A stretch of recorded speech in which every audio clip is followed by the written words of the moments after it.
So, Kamera läuft. Wir sind live. Ich teste mal gerade Hallo. auf dem Handy, ob das auch stimmt. Den Ton hier ausmachen, sonst höre ich mich wahrscheinlich doppelt. Und das sieht gut aus. Wir sind live. Jawohl. So, und der Andreas ist schon da. Hallihallo. Sogar schon 5 Minuten vorher war er da. 19:55 Uhr hat er geschrieben. Sehr Für schön, die das besten freut Plätze. mich. Jawohl, beste Plätze, erste Reihe reserviert. Sehr schön. So, genau, wir warten noch einen kleinen Moment, würde ich sagen, bis der ein oder andere noch dazugestoßen ist. War ja relativ spontan jetzt angekündigt. Das stimmt. Oh, die Retrofabrik ist auch da und Ja, guten Majestix schaut Abend. zu. Majestix auch. Moin, Einen ihr wunderschönen Lieben. guten Abend. Genau, wir hatten da lange überlegt, einen Zeitpunkt zu finden, wenn wir das Hörspiel reviewen. Wir wollten es ja nicht ganz so spät machen. Genau. Dann kam aber so ein bisschen, ja, das Wetter dazu und die Erkältung, zumindest bei mir, bei dir glaube ich auch. Ja, ich Und lag ja wirklich seit der Toyplosion mindestens 2 Wochen eigentlich mehr oder weniger untätig nur rum und habe mich mhm. auskuriert. Aber du hattest Zeit, das Hörspiel zu hören. Das hatte ich Intensiv wohl, zu ja. hören. Das war ganz schön, Ah, ja. sehr schön. Ja, bei mir ging es ähnlich. Ja, ich war auch dann die Woche nach der Toyplosion, habe ich mehr oder weniger flach gelegen und, ich hoffe, dass mein Scheinwerfer hier gleich nicht umfällt. Und, hatte dann auch ein bisschen Zeit, das Hörspiel genauer zu hören und, bin sehr gespannt auch auf den Chat, was ihr zum Hörspiel sagen werdet, wenn ihr es schon gehört habt. Wenn Ja, nicht, hoffentlich haben's viele schon gehört. ich wollte Mal gerade schauen. sagen, wenn nicht, kann es den einen oder anderen Spoiler hier geben, weil wir wollen das Hörspiel natürlich reviewen heute Abend.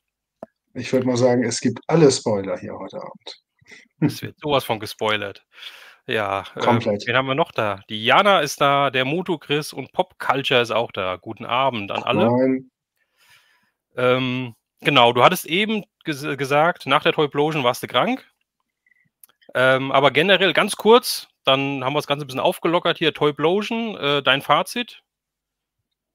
Ja, war wieder super. Also, was da, aufgeboten wurde. Allerdings, hatten wir beide ja, nicht so die, nicht so die Möglichkeiten, uns das alles in Ruhe anzuschauen. Also, ich habe schon wieder in den diversen Videos danach gemerkt, dass ich doch einiges verpasst habe, wenn man Mhm, nur versucht, so zwischendurch mal schnell, rüber zu huschen, weil wir ja beide Verpflichtungen hatten. Ich mit meinem eigenen ja, Stand und du ja als Supporter genau. vom guten Christian von Genau. Seatoys. Ich habe bei Seatoys ausgeholfen dieses Jahr, hat er mich nett drum gebeten, habe ich natürlich zugesagt Mhm. und deswegen war es Ja, der auch, hatte ja, der hatte einen sehr großen Stand und sehr ja, viele Ware dabei und deswegen war auch mit viel Rumlaufen et cetera war es diesmal nicht so. Ja, die Gespräche sind diesmal am Stand habe ich gute Gespräche geführt, aber trotzdem sind sie ein bisschen generell so ein bisschen zu kurz gekommen, finde ich. Aber das holen wir auf jeden Fall bei der Toyplosion 3 nach. Ja, ähm, ja, das stimmt. genau, Und wir hatten ja auch ganz unverhofft plötzlich, das neue Hörspiel in der Hand. Also, ich, war sehr genau. überrascht davon, denn du hast es mir in die Hand gedrückt. Mit freundlichem Richtig, Gruß, der genau. Retrofabrik. Denn wollte ich gerade sagen, denn die Retrofabrik war natürlich auch da, hat auch, 'n Stand gehabt, hat, die, Comicbände angeboten, promotet und natürlich auch das neue Hörspiel exklusiv auf der Toyplosion dabei gehabt. Und, dann haben wir wieder unser Rezensionsexemplar bekommen. Noch mal vielen Dank. Ja, wir haben hier natürlich Ja, wieder, danke schön. äh gucken, blendet das nicht so, das Hörspiel im Standard-CD-Format oder CD-Case und natürlich auch Und im das Mediabook. Mediabook. Genau, das hast du auch noch da stehen. Du hast sogar noch den Aufkleber Ja, oben rechts drauf. Den finde ich sehr schön. mhm. Anlehnung an die Ja, der ist cool. Europa-Hörspiel-Aufkleber, von wegen neu und so Genau. weiter. Ja. Genau. Und, ähm, genau, Diana schreibt gerade was, das möchte ich auch an dich wiedergeben, Stefan, beziehungsweise dich fragen, denn, sie spricht mir aus der Seele. Ich meine, ich habe ja schon sehr zurückgesteckt mit aktuellen Videos die letzten Monate, arbeitsbedingt et cetera. Aber ich glaube, bei dir ist es noch ein bisschen krasser. Bei dir kommen zurzeit auch weniger Videos. Hat das einen bestimmten Grund oder die Frage noch und dann geht's los in das Hörspiel?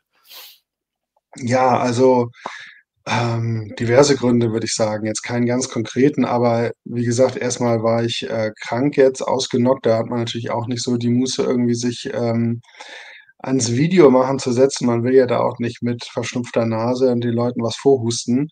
Und es sind auch bei mir tatsächlich ganz profane technische Gründe. Meine Speicherkarte ist im Moment voll. Ich muss erst mal wieder 'n bisschen aufräumen, damit ich neuen, Content basteln kann. Also, Leute, es kommt wieder was, ne? Nicht alle deabonnieren jetzt. Ich bin noch nicht tot, ich bin noch da. Und es kommt natürlich auch wieder Content, unter anderem dann mit einem meiner absoluten Highlights, was ich, ja, auf der Toyplosion bekommen habe, nämlich, das Comic zum ersten Hörspiel Sternstaub. Und das ist ja 'ne ganz gute Überleitung, denn hier haben wir so 'n bisschen den gegenteiligen Fall. Hier war es ein Hörspiel und wurde zum Comic. Und jetzt bei der Retrofabrik ist es ja umgekehrt sozusagen, dass aus den Comics, Hörspiele werden. Mhm. Und, ja, und ich denke, das ist doch ganz passend. Hier sehr schön, wie, He-Man Skeletor in den Zeittresor, ähm, stößt. Und daher hat dieser Kanal ja seinen Namen, Zodax Zeittresor, ne, aus Ach, Sternenstaub. Da bin ich wirklich ja, froh, dass ich das, bekommen habe, denn das sehr ist schön. schwer zu finden. Okay. Ja, wahrscheinlich alles aus der Genau. Zeit. Mittlerweile wird immer schwerer zu finden. Ja, Der das Alex stimmt, aber Streb das ist ist da. was Guten Besonderes. Abend. Alex, ich Ach, hoffe, wir hallo. enttäuschen dich heute Abend mit unserer Review und Besprechung nicht. Wir sind Sei natürlich wie gespannt, immer bleib dran kritisch. und genau, kannst gerne dein Feedback zu unseren Kommentaren in den Kommentaren posten. Ich bin sehr, sehr gespannt. Alex ist einer der, wie sagt man denn, der Mitarbeiter, der Schreiber, Mitautoren, ja. Autoren heißt es, genau. Ich glaube, Autoren hat mir gerade gefehlt. Der neuen Hörspiele. Also seid gespannt, Leute. Und ich würde sagen, mit diesen Worten gehen wir in die Burg der Zeitlosen. Denn das ist der Titel von Hörspielfolge Nummer Ja, die Burg 2. der Zeitlosen. Genau, hört sich sehr, sehr spannend an. Enttäuschen, da gibt es nichts zu enttäuschen. Genau, hoffe ich auch. ähm, und als erstes, wie gesagt, bevor wir anfangen, möchte ich noch mal kurz ein bisschen Werbung machen. Ja, denn, ich blende jetzt gerade noch mal ein, das Hörspiel als auch natürlich Folge 1 könnt ihr direkt auf der Retrofabrik-Seite bestellen, wenn ihr es noch nicht gemacht habt. Ja, hier ist noch mal die E-Mail-Adresse.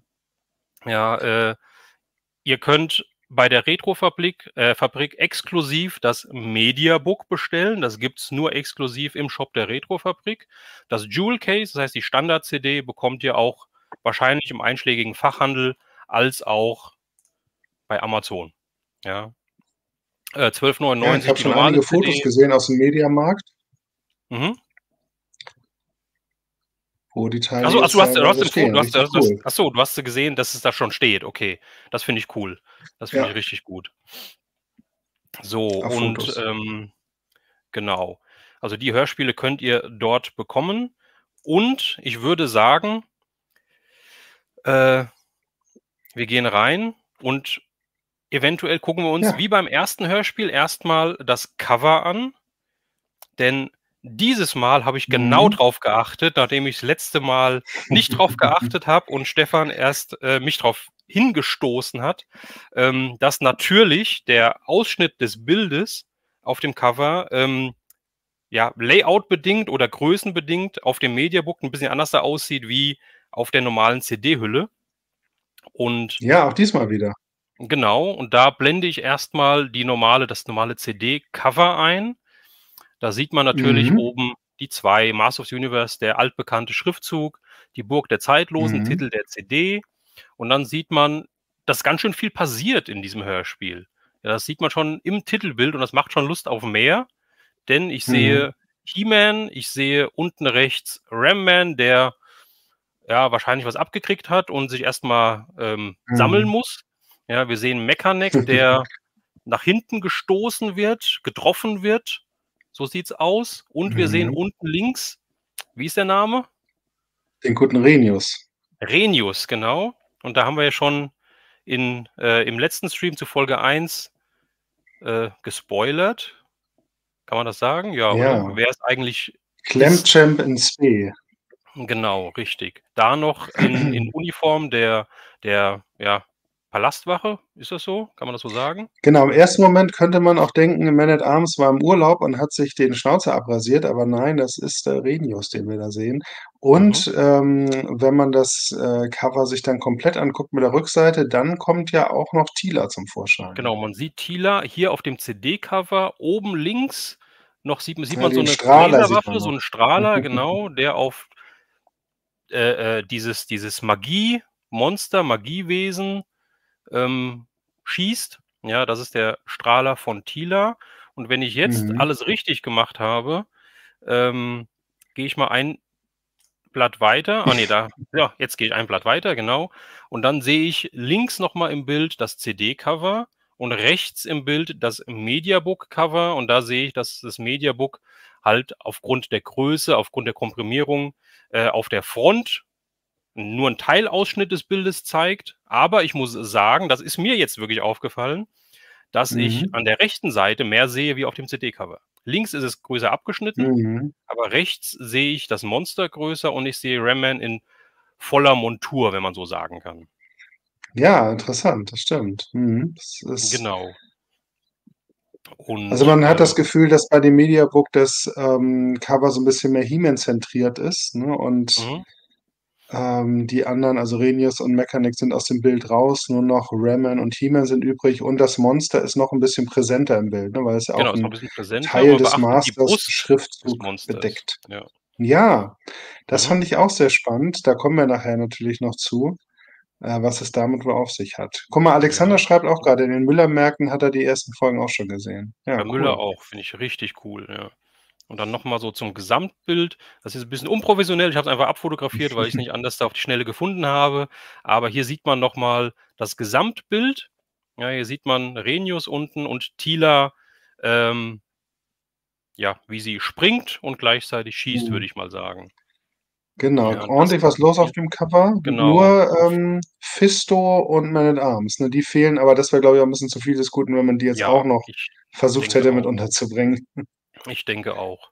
Und für alle Sonst haben wir die alle Protagonisten zusammen. genau, und für alle die, die sich nicht entscheiden können, hole ich CD, hole ich Mediabook. Vielleicht wollen sie auch beides haben, aber beim Mediabook natürlich wieder, wie der Name schon sagt, mehr dabei. Es ist 'ne Bonus-CD dabei, wieder mit 'nem ja, mit 'nem Making-of, sage ich mal. Ja, und ich habe, wie der Name schon sagt, natürlich wieder einiges an Textseiten dabei zum Nachlesen, zum Stöbern, als auch, wie in Folge 1 auch, 2, ähm, ja, Prints nenne ich's mal. Artcards. Ja, genau, richtig. Und zwar habe ich Sammelkarte 3 hier. Im ersten war ja Sammelkarte 1 und 2 drin. Da war Adam und He-Man drin jeweils. Jetzt haben wir hier einmal Skeletor. Sehr schön. Ich finde das auch von dem von Glänzt diese richtig Foil schön. so sehr schön. Ja, es glänzt richtig, finde ich richtig Mhm. cool. Ja, und, Mhm. als, äh, 4. Karte oder als zweite aus dem Set gibt es keine weitere Artkarte, sondern es gibt den Print, oh Gott, da, den ich abfotografiert habe, noch mal als Karte. Ja, auch Ja, sehr der ist auch schön. dabei und wahrscheinlich dann in Mediabook 3 geht's dann weiter mit den anderen Karten, mit Karte 4 und eventuell dem Print wieder. Ja, zusätzlich natürlich noch ist jeweils 'n Downloadcode dabei. Ja, wenn ihr euch das Hörspiel runterladen möchtet als MP3 und dann vielleicht auch im Auto hören möchtet, wenn ihr keinen CD-Player im Auto habt et cetera. Ja, Mhm. so viel dazu. Und, Grüße an alle, die jetzt noch dazugekommen sind. Ja, Tanja, Hm, hallo und der Sitti Tanja ist ist auch auch da. Guten reingekommen. Abend, Moin. hallo. Der Sitti ist da, der Tobi ist da, der René Gläser ist da. Also, alles vertreten, finde ich richtig cool. Und, ich würde jetzt anfangen und zwar mit dem Klappentext, wie man's immer so schön sagt. Den würde ich gerne einfach einmal noch mal einblenden und vielleicht auch Ja. noch mal kurz vorlesen. Und zum Vorlesen ich habe zwar 'ne Brille, aber nehme ich die CD-Hülle und lese da mal kurz vor. Heißt, alle jetzt Augen zu und, zuhören. Im Livestream bisschen komisch, Augen zu, aber immerhin. Ähm, die Burg der Zeitlosen. Die magischen Ströme fließen wieder aus der Quelle der Magie. Doch damit ist auch unbeabsichtigt das unheimliche Wesen Skeletor nach Eternia gelangt. Der dämonische Hexenmeister greift ohne zu zögern Castle Grayskull an, die Burg der Zeitlosen. Von der Hüterin der uralten Festung alarmiert, eilen He-Man und die Verteidiger Eternias zu Hilfe. Dabei stellen sich ihnen gefährliche Kreaturen und magische Mächte entgegen. Ein Wettlauf gegen die Zeit beginnt. Das ist der Klappentext und das macht einfach schon Bock auf mehr. Also ich habe das gelesen und war so gehypt, das Hörspiel zu hören. Und so als kleinen Spoiler kann ich sagen, ich wurde nicht enttäuscht. Muss ich ganz ehrlich so sagen.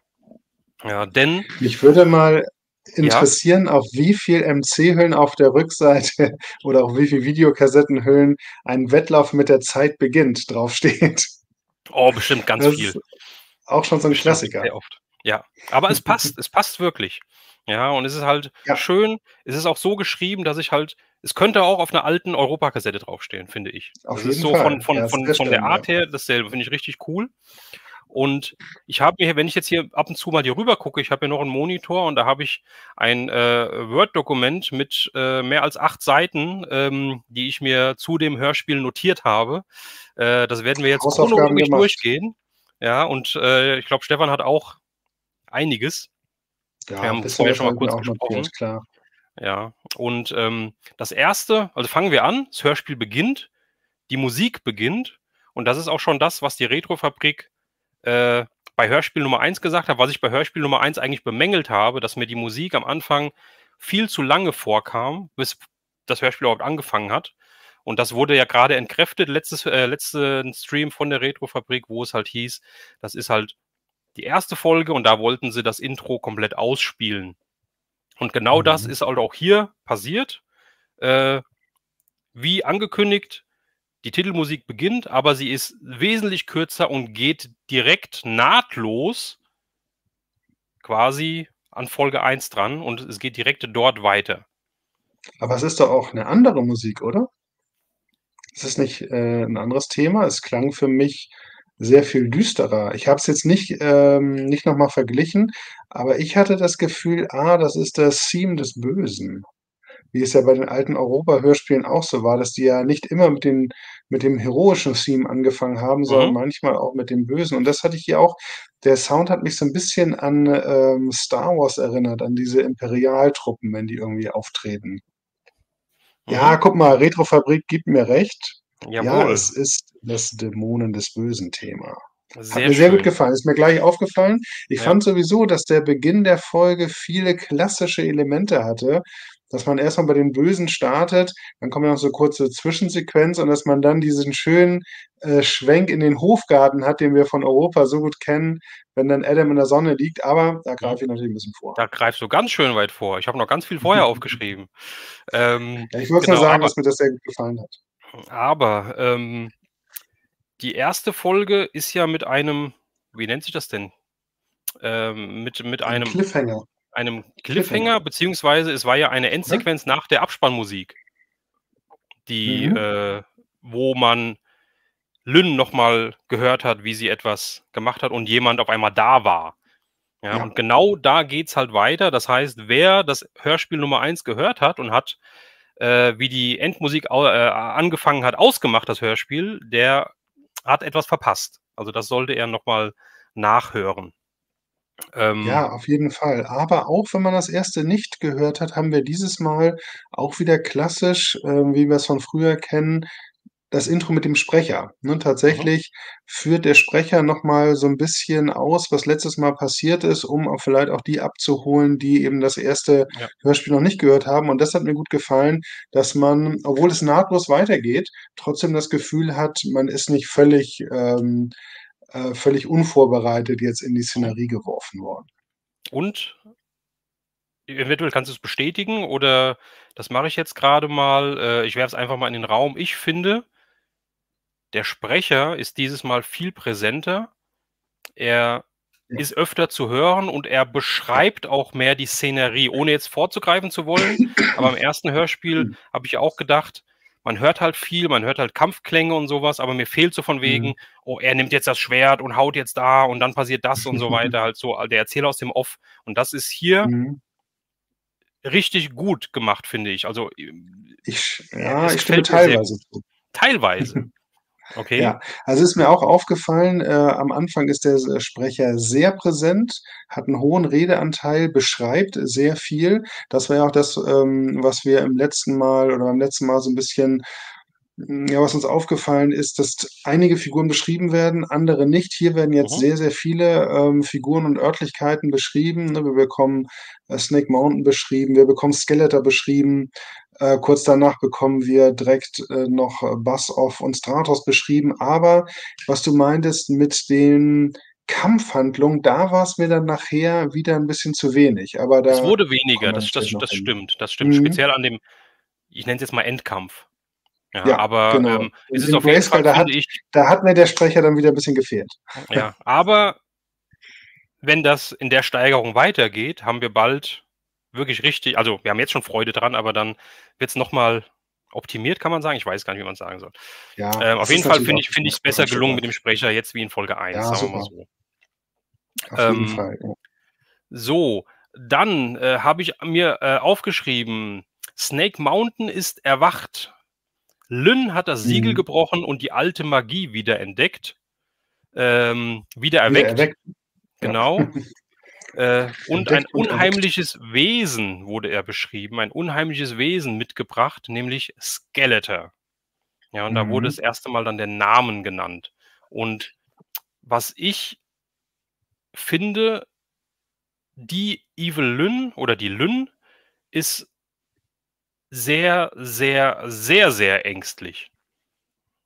Das ist mir so aufgefallen. Also, sie ist, also, dass sie Respekt hat und so weiter und dass sie nicht weiß, wer es Mhm. ist richtig, aber sie ist in der Szene, auch zum Ende hin und so weiter, sehr, sehr ängstlich. Ich mag die Stimme, Mhm. aber, sie wirkt nicht so, als hätte sie, ja, als wäre sie Evil Lyn, als wäre es, das ist so Es ist mein 'ne mein andere mein Lyn, Ding. ja. Genau, richtig.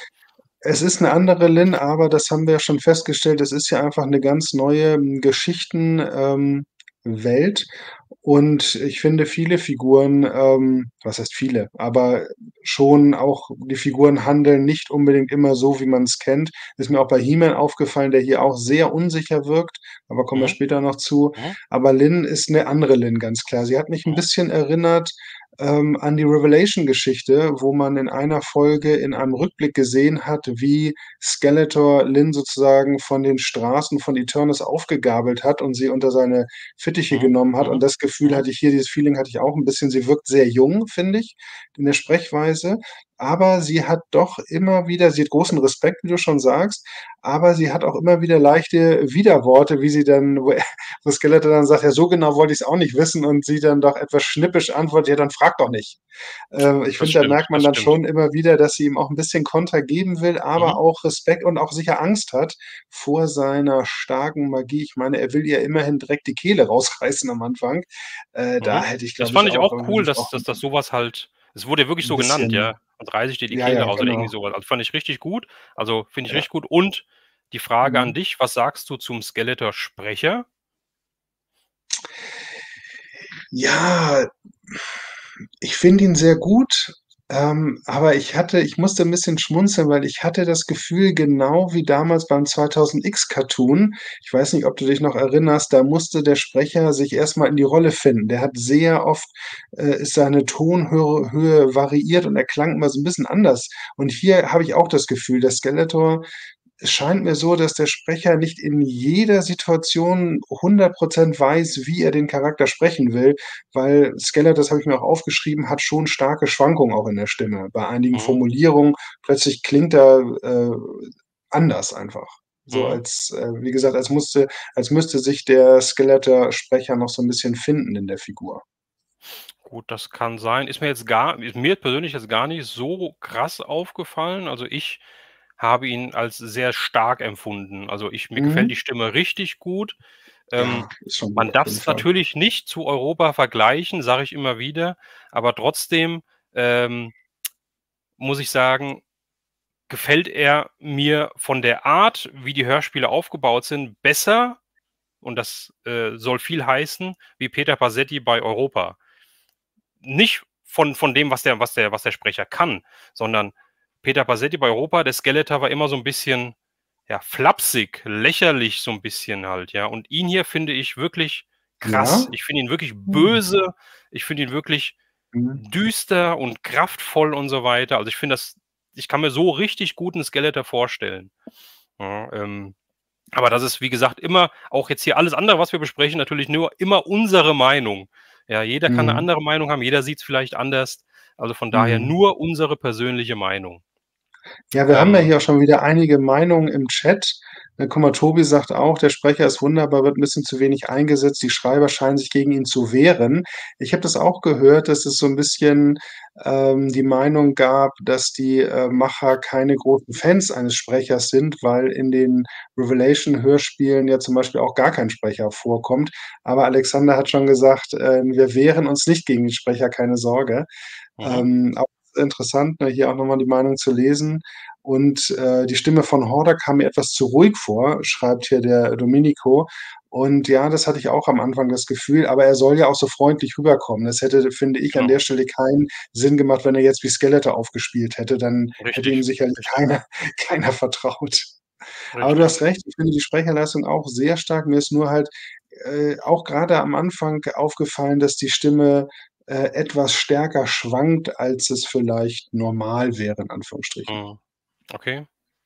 Ja, mag sein, aber, alles in allem, wie gesagt, finde ich's wirklich gut. Ja, großartig. Ähm, Aber wie fandst du denn, wo wir grade noch am Anfang in den ersten Szenen sind, wir wie kommen überhaupt nicht fandst du vorwärts, ja? denn das mit den Zaubersprüchen, möchte ich noch mal wissen.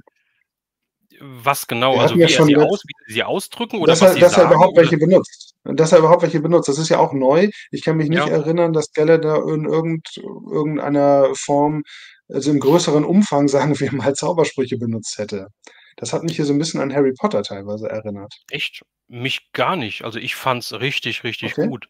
Also, Ah, okay. mich hat's richtig gefangen irgendwie, ja. Also, Mhm. es wird ja von Magie gesprochen und von Magiern und so was, vergangene Zeiten und so. Und jetzt kommt er Mhm. halt zurück und er benutzt Zaubersprüche, magische Sprüche. Ich finde das total passend. Mhm. Ich finde das richtig klasse. Okay. Ja, Mhm. also, Hm. wieder meine persönliche Meinung, ja. Ja, mich hat's jetzt auch nicht krass gestört. Es hat mich nur 'n bisschen in Stutzen gebracht, weil grade am Anfang doch recht viele Zaubersprüche vorkommen, von Lynn und dann auch von Skeletor. Dann dachte ich: „Mensch, hier wird ja ganz schön viel rumgezaubert." Und klar kennt man von Skeletor, aber in dem Cartoon oder auch sonst Mhm, waren das ja immer nur seine, ja, er hat nicht viel gesagt dabei, ne? Aber klar, für so 'n Medium wie das Hörspiel macht's natürlich auch irgendwo Sinn, mhm, dass man, das vielleicht noch so 'n bisschen hervorhebt, dass auch der Zuschauer merkt: „Oh, da wird jetzt, grad gezaubert." mhm. Also, ja, ich fand's komplett passend, ja. Also, wirklich gut. Ähm, ja, Ja, dann würde ich so, sagen, gehen wir zur wir gehen nächsten mal Szene, oder? Aber hast 'n du noch was Schritt dazu? wei ich habe noch ganz viel Gehen wir 'n dazu. Schritt Ich weiß nicht, weiter. vielleicht müsste ich das alles mal 'n bisschen abkürzen hier, was ich hier habe, nicht alles erwähnen, aber, Mhm. nur so ganz grob, Skeletor fragt Lynn, wie viel Zeit vergangen ist, seit die Quelle versiegelt wurde. Und daraufhin antwortet Lynn Okay. ja, äh: „Ich weiß es nicht. Niemand kann sich eine Zeit ohne Siegel erinnern." Das finde ich auch cool. Mhm. Das ist ja wieder das, was wir am ersten Hörspiel schon gehabt haben, dass die Welt anscheinend dass irgendwas passiert ist und die Welt quasi stillgelegt wurde. Keine Magie Mhm. mehr, keine Elektronik mehr et cetera und so weiter. Und dann Ja. sagt Skeletor noch, die Quelle war schon immer da, aber sie wurde von einem Narren verschlossen. Mhm. Wer war der Narr? Weil He-Man kann's nicht gewesen sein. Nein. Ja, also das ist Vielleicht schon wieder Hero, vielleicht, genau, der richtig. Das Zauberer? heißt, wie alt ist Ja. Skeletor? Wie viel Zeit ist vergangen, seit er Mhm. jetzt wieder da ist und so weiter? Das weiß man ja alles gar nicht und so weiter. Ja. Und dann sagt er noch: „Wie steht es um das Imperium?" fragt er sie ja auch Mhm. noch. Ja, und das ist halt auch cool, wo sie sagt: „Es gibt kein Das Imperium, es gibt Imperium nur 'n schlägt König" zurück. und so weiter. Genau, richtig. Ja. Ähm, Also, es muss ja und alles schon sehr, sehr lange her sein, ne, ja, wenn da ja, ja, selbst Lynn das nicht weiß. Aber wir haben ja auch schon in der ersten Folge gehört, dass Hordak wohl auch sehr, sehr lange weg war und sich an, genau. Zeiten erinnert, die nicht mehr vielen präsent sind.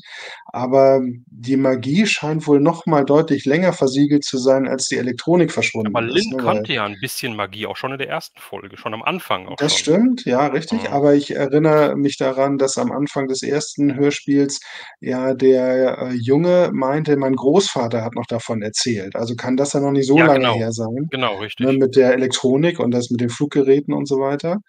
Und hier Genau. hat man jetzt das Gefühl, dass die Magie wohl wirklich sehr lange versiegelt war. Aber Mhm. ich denke, da werden wir noch mehr zu Werden erfahren. wir was zu von haben. Und ich, befürchte, eine englische Synchro wird es nicht geben, sage ich jetzt schätze ich Ne, jetzt das einfach mal so. würde mich auch wundern. Ja. So, dann, habe ich noch dazu, dass Skeletor dann das Buch des Bösen auffällt, was Lynn halt hat, ja, was sie aus Ja, dem guck ersten mal, Film das ja hatte.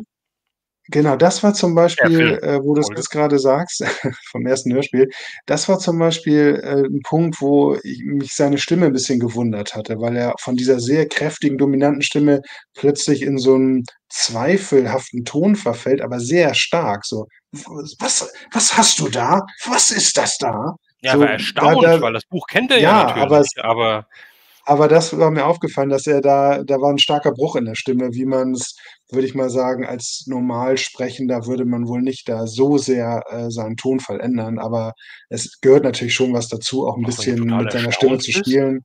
Das ist klar. dann Ja, ja. schon, ja. Aber und das Ähm, ist ja auch ein Rätsel, was, aus dem ersten Hörspiel übrig geblieben ist. Wo kommt das Buch her?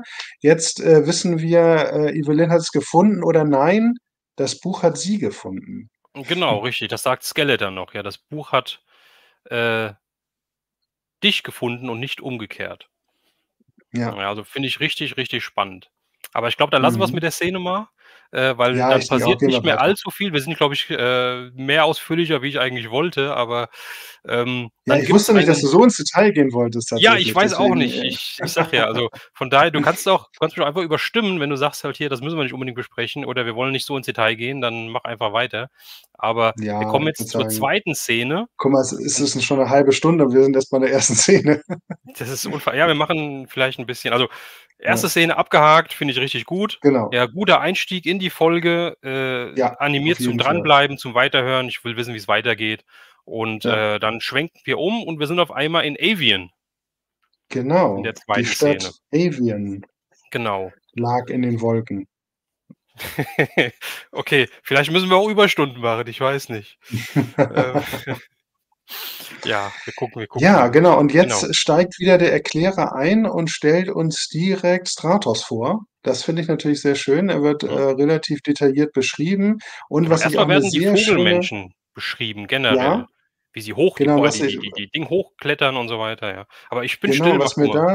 was mir da sehr gut gefallen hat an dem Part, ich weiß nicht, wie es dir geht, aber ab 2000X habe ich mich so 'n bisschen gefragt, was das mit diesem Jetpack auf sich hat. Ob jetzt Stratos nur mit die Hilfe dieses Jetpacks fliegen kann oder ob er mit Hilfe seiner Flügel fliegt. Und hier, finde ich, wurde das jetzt sehr schön noch mal aufgegriffen und verdeutlicht, dass also die Vogelmenschen fliegen können, aber die Wachen und die Kämpfer eben noch mal zusätzlich diese Jetpacks haben, denen da mehr, Power geben. Das fand ich, Mhm, sehr cool, diese Beschreibung, dass das noch mal mhm, so aufgegriffen wird, dieses Thema mit dem Jetpack. mhm. Finde ich richtig cool. Ähm, auch die ja, wie gesagt, auch wieder die Beschreibung des Erzählers, ja. Also, der Erzähler ist wirklich ganz genau, finde ich. Finde ich also, Mhm, ganz genau für mich. Finde ich richtig gut. Ich konnte es mir richtig gut vorstellen. Ja, ich habe es bildlich vor mhm, mir gesehen. Ich fand es richtig cool. Was ich nicht kannte ähm, was erwähnt wird, ist, dass ja nicht nur, Stratos oder die Vogelmenschen, nenne ich es einfach mal, eingeführt werden, sondern sie bekommen ja Besuch von jemandem und der wird gejagt von Flederwölfen. mhm. Und das Ja, ich weiß nicht, ob das auch wieder was ist, was weiß es ich mal auch nicht. gab oder so, weiß ich nicht, aber ich habe Ich es denke tatsächlich noch nicht wahrscheinlich gehört. schon. Wahrscheinlich sind Okay. sie irgendwo schon mal aufgetaucht. Vielleicht, kann Alexander was dazu sagen, Ja, vor aber, allem, weil Stratos so auch wüsste ich sagt jetzt auch nicht. ja, weil Stratos auch sagt: „Ich dachte, wir wären diese Plage los.“ Also, vielleicht Mhm, haben die ja schon mal dagegen gekämpft oder so, wer weiß es nicht. mhm, Aber, sie helfen dann quasi, diese Viecher zu vertreiben, holen denjenigen, der zu ihnen fliegt, zu sich ran. Ja, also schützen ihn quasi und er stellt sich mhm, vor als, Bassoff. Ja, genau. was I sagst ich du möchte noch ja? ganz kurz jetzt würde ich noch mal einen Schritt zurückgehen wollen, und erst mal sagen, Stratos finde ich super getroffen, auch den Sprecher, gefällt mir Mhm. sehr, sehr gut. Mhm. Bassoff dagegen klingt ja sehr jung, finde ich auch Mhm. interessant, diese Idee, ne, dass, also es so dargestellt wird, dass die, Andreiden, heißen sie Mhm. so, Mhm. Mhm.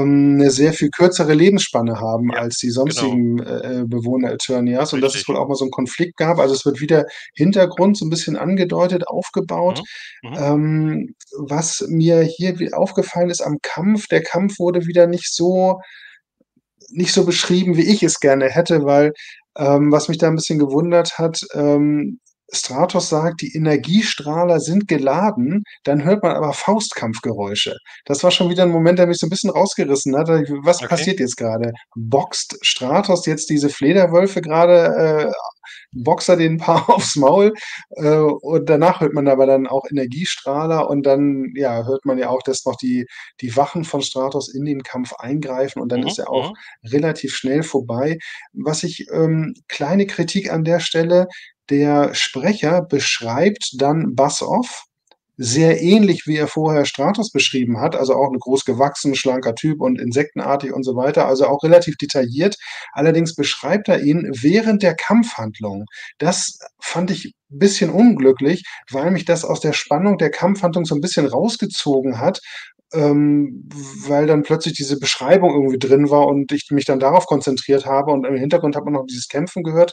Ich hätte es viel besser gefunden, wenn man ihn einfach danach beschrieben hätte, denn danach kommt so 'n Satz wie, Stratos, mustert, der sein Gegenüber sehr genau oder irgendwie so was Mhm. oder guckt Mhm. ihn genau an oder lässt ihn nicht aus den Augen oder so. Und ich hätte es viel besser gefunden, wenn der Sprecher da dann eingestiegen hätte, oder eingestiegen wäre und, beschrieben hätte, wie denn Bassoff eigentlich aussieht und das nicht schon während des Kampfes gemacht hätte. Okay, okay. Kleinigkeit ist mir aber aufgefallen.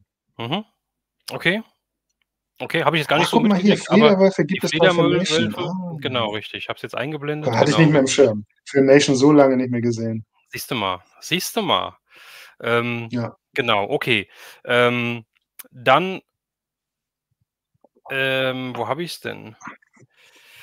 Genau, dann sprechen die beiden Dann ist die miteinander. Also, genau. Bassoff sagt, er sucht Stratos, ja, er möchte ihm Mhm. was erzählen, bla bla bla. Dann sagt er: „Ich bin Stratos“ und so weiter. Mhm. Und dann kommt das halt, Und das was das erzählt das er ihm? ähm, äh, ich habe es mir aufgeschrieben, und zwar soll er ihm Grüße von Königin Andrina bestellen und, Mhm. dass halt, etwas in dem Land passiert, ja, dass, Mhm. alles dunkler wird, Stürme, Monster kommen aus den Mhm. Höhlen, die vorher nicht rausgekommen sind, beziehungsweise nicht an Tageslicht oder was auch immer. Und zwar die Ja, Schattenbestien, die ja, guten und dass Schattenbestien, ein die kennen Sturm wir natürlich. genau, und dass ein Sturm an einem Ort bleibt und sich von dort aus ausdehnt und der Ort ist Snake Mountain, also 'n Sturm direkt über Snake Mountain.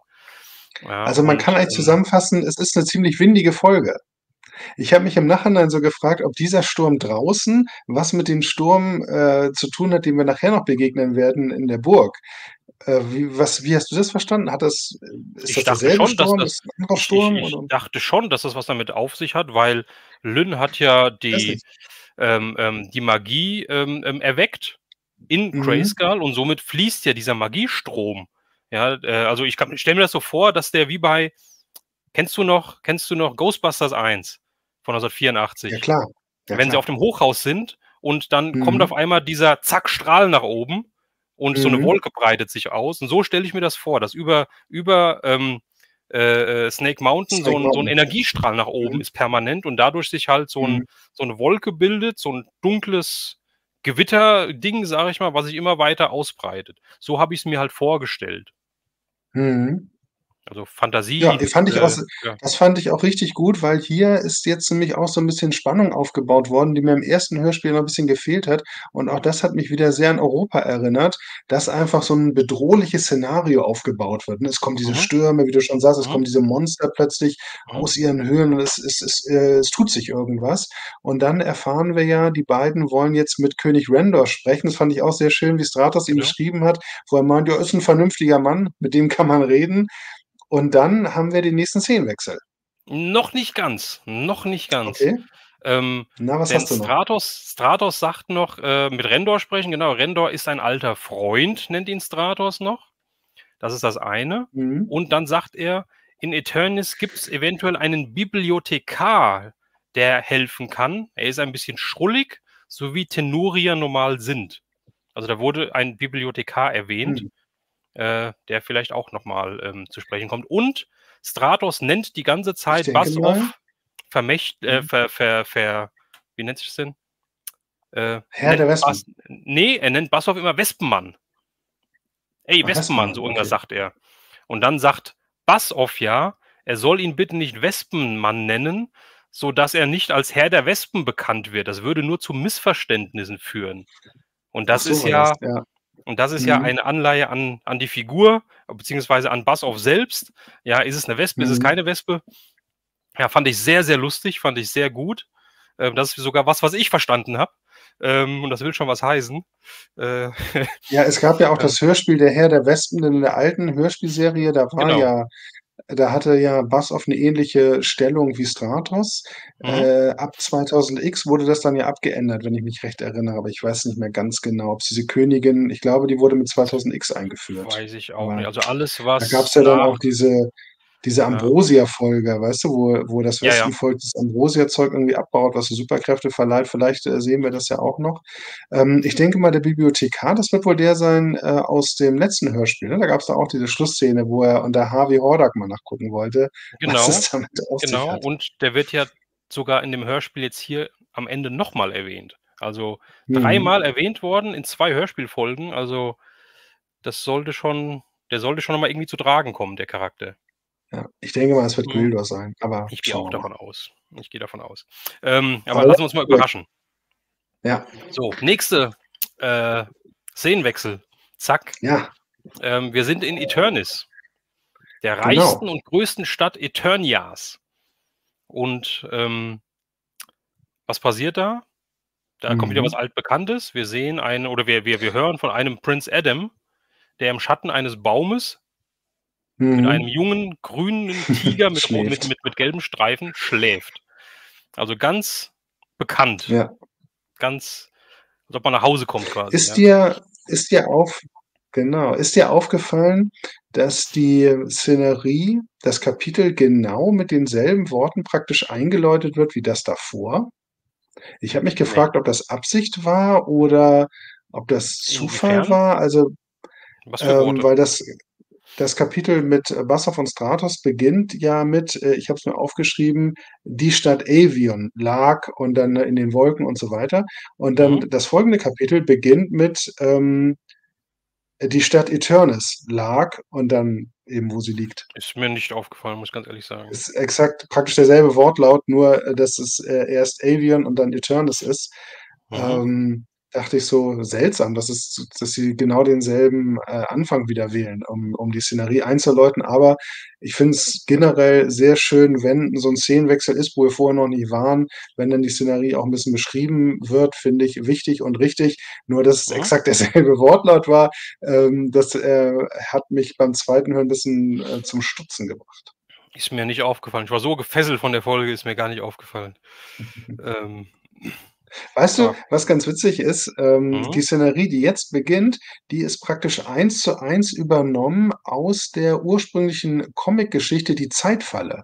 Denn es ist ja auch hier wieder so, haben wir am Anfang gar nicht erwähnt, dass wieder 2 Ach so, ja. Comicgeschichten Mhm. Pate gestanden haben. Mhm. Einmal „Die Zeitfalle“ und „Der Drachenkämpfer“.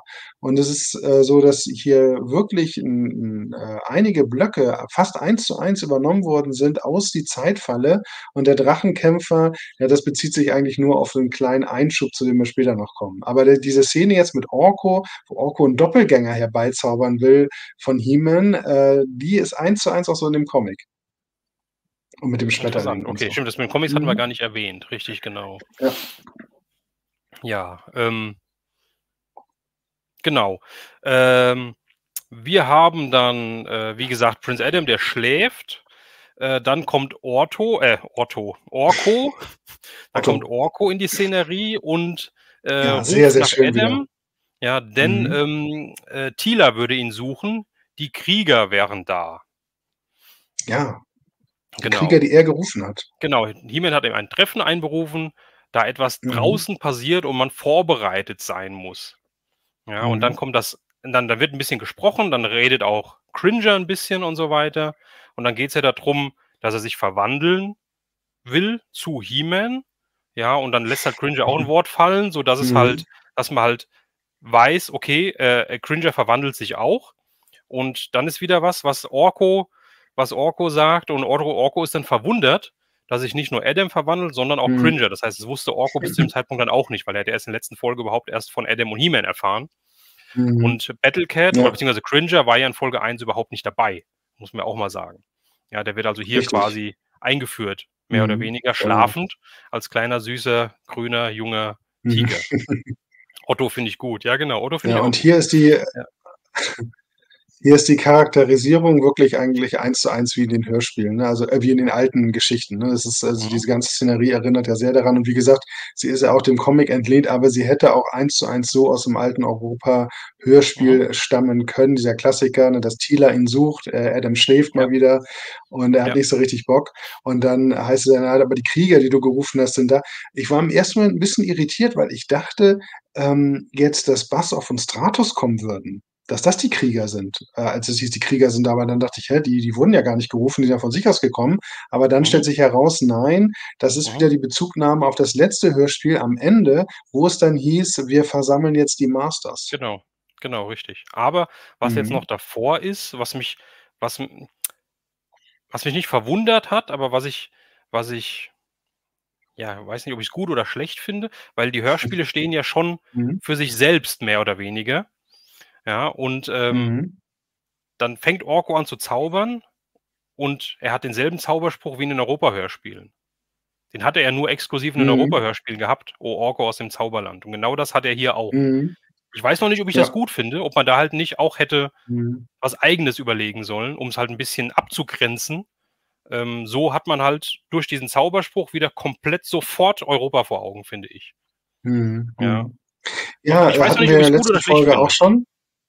Da hatten wir, glaube ich, gar nicht drüber gesprochen, ne, bei der letzten Folge, dass er, genau dasselbe benutzt. Ja, Bin ich mir gar finde es nicht mehr sicher. interessant, weil, ähm, in dem Interview, was es mit den Machern des Hörspiels gab bei der Premiere, da wurden ja einige Änderungen genau damit begründet, unter anderem, dass eben nicht direkt Skeletor auftaucht, dass man eben nicht sozusagen dasselbe noch mal machen wollte, damit man nicht zu sehr mit Europa verglichen wird. Aber dann gibt es wieder Elemente, die 1:1, aus den Europa-Hörspielen entsprungen zu sein scheinen. Mhm. Aber ich finde es eigentlich ganz schön, dass man wirklich sich aus diesem ganzen reichhaltigen Kanon bedient, denn man merkt ja wirklich, die Macher sind in der Materie so was von zu Hause, dass sie wirklich aus allen Einflüssen Segmente genommen haben und mit Das einbauen stimmt. und man freut sich dann immer, wenn man irgendwas wiedererkennt. Also wirklich, Mhm. sei es jetzt eben der klassische Cartoon, sei es die Hörspiele, seien's die Comics, sei es 2000X, sei es, Classics. Da wird ja oder jetzt auch sogar Revelations, hatte ich so 'n bisschen auch oder kommen wir nachher ja noch, dass da auch ganz klare Anleihen, drin sind. Hatten wir auch schon in der ersten Folge, aber glaube ich nicht drüber gesprochen. Das finde ich wirklich stark, dass man hier also wirklich sich aus diesem reichhaltigen Fundus bedient und alles mit einfließen lässt. Und da finde ich's auch okay, dass man dann die Hörspiele von Europa Ja, nicht ausklammert so. das ist richtig. Das ist richtig. Unter dem Gesichtspunkt, okay, bin ich fein mit. Ja. Ähm, okay, Orko zaubert, der Zauberspruch geht schief, wie auch immer, Mhm. ja, das haben wir ja Der ist nicht anders als Klassiker. zu erwarten, genau richtig. Und dann, bevor, Adam sich verwandelt, kommt der Adler von Grayskull, wie Mhm. er heißt, und, ruft Adam. Mhm. Mhm. Ähm, und er sagt halt, was sagt der Adler? „Es ist Zeit, der Sturm nähert sich und Grayskull wird ihm nicht widerstehen können." Ja, Ja, auch und wieder Spannung wird aufgebaut, ja, sehr schön. Mhm. Ja, genau. der Und Sturm nähert sich. Mhm. genau, richtig. Und dann, gibt's noch so 'n kleines Wortspiel zwischen Adam und dem Adler. Ich bin mir nicht sicher, ob das per Telepathie ist oder ob das wirklich gesprochen ist. Ich bin mir da nicht so hundertprozentig sicher. Wahrscheinlich ist es Telepathie, weil sonst würden die anderen ja alles mithören und ich weiß nicht und keiner redet da sonst irgendwas. Ähm, denn Adam ist verwundert und sagt: „Was soll denn solch einer mächtigen Festung gefährlich werden können?" Und dann sagt der Adler wiederum, äh Grayskull erwachte aus einem langen Schlummer und es ist viel geschehen in all den Jahren und so manches hat seine Spuren hinterlassen. Ja, und dann Mhm. noch: „Triff mich im steinernen Saal des Schlundes." Und da musste ich erst mal, zweimal hinhören, ob das wirklich Schlund war, weil Schlund habe ich seit Jahrzehnten, glaube ich, nicht mehr gehört, das Wort. Ähm, Im Schlund. fand ich dann erstmal ein bisschen komisch, weil Adam fragt dann auch, hä, welcher Schlund? Aber da kommen wir später noch drauf. Der hat noch eine Bedeutung, dieser Schlund. Aber trotzdem finde ich das Wort komisch. Ich weiß nicht, ob ich finde es nicht so ganz passend, muss ich sagen. Ja, es ist ein witziger Zufall. Ich gucke gerade oder habe jetzt gerade die Netflix-Serie Buddies geguckt, eine englische Serie, wo es um Zeitreisen geht. Und da diese Zeitanomalie, die es da gibt, die wird auch als Schlund bezeichnet, witzigerweise. Echt? Krass, okay. Ich habe das jetzt gefühlt seit Jahrzehnten nicht mehr gehört, das Wort. Also, Ja, okay, ungewöhnliches Wort, das stimmt. Ja. Aber es ist ja auch Was mir noch irgendwie aufgefallen ist, ja.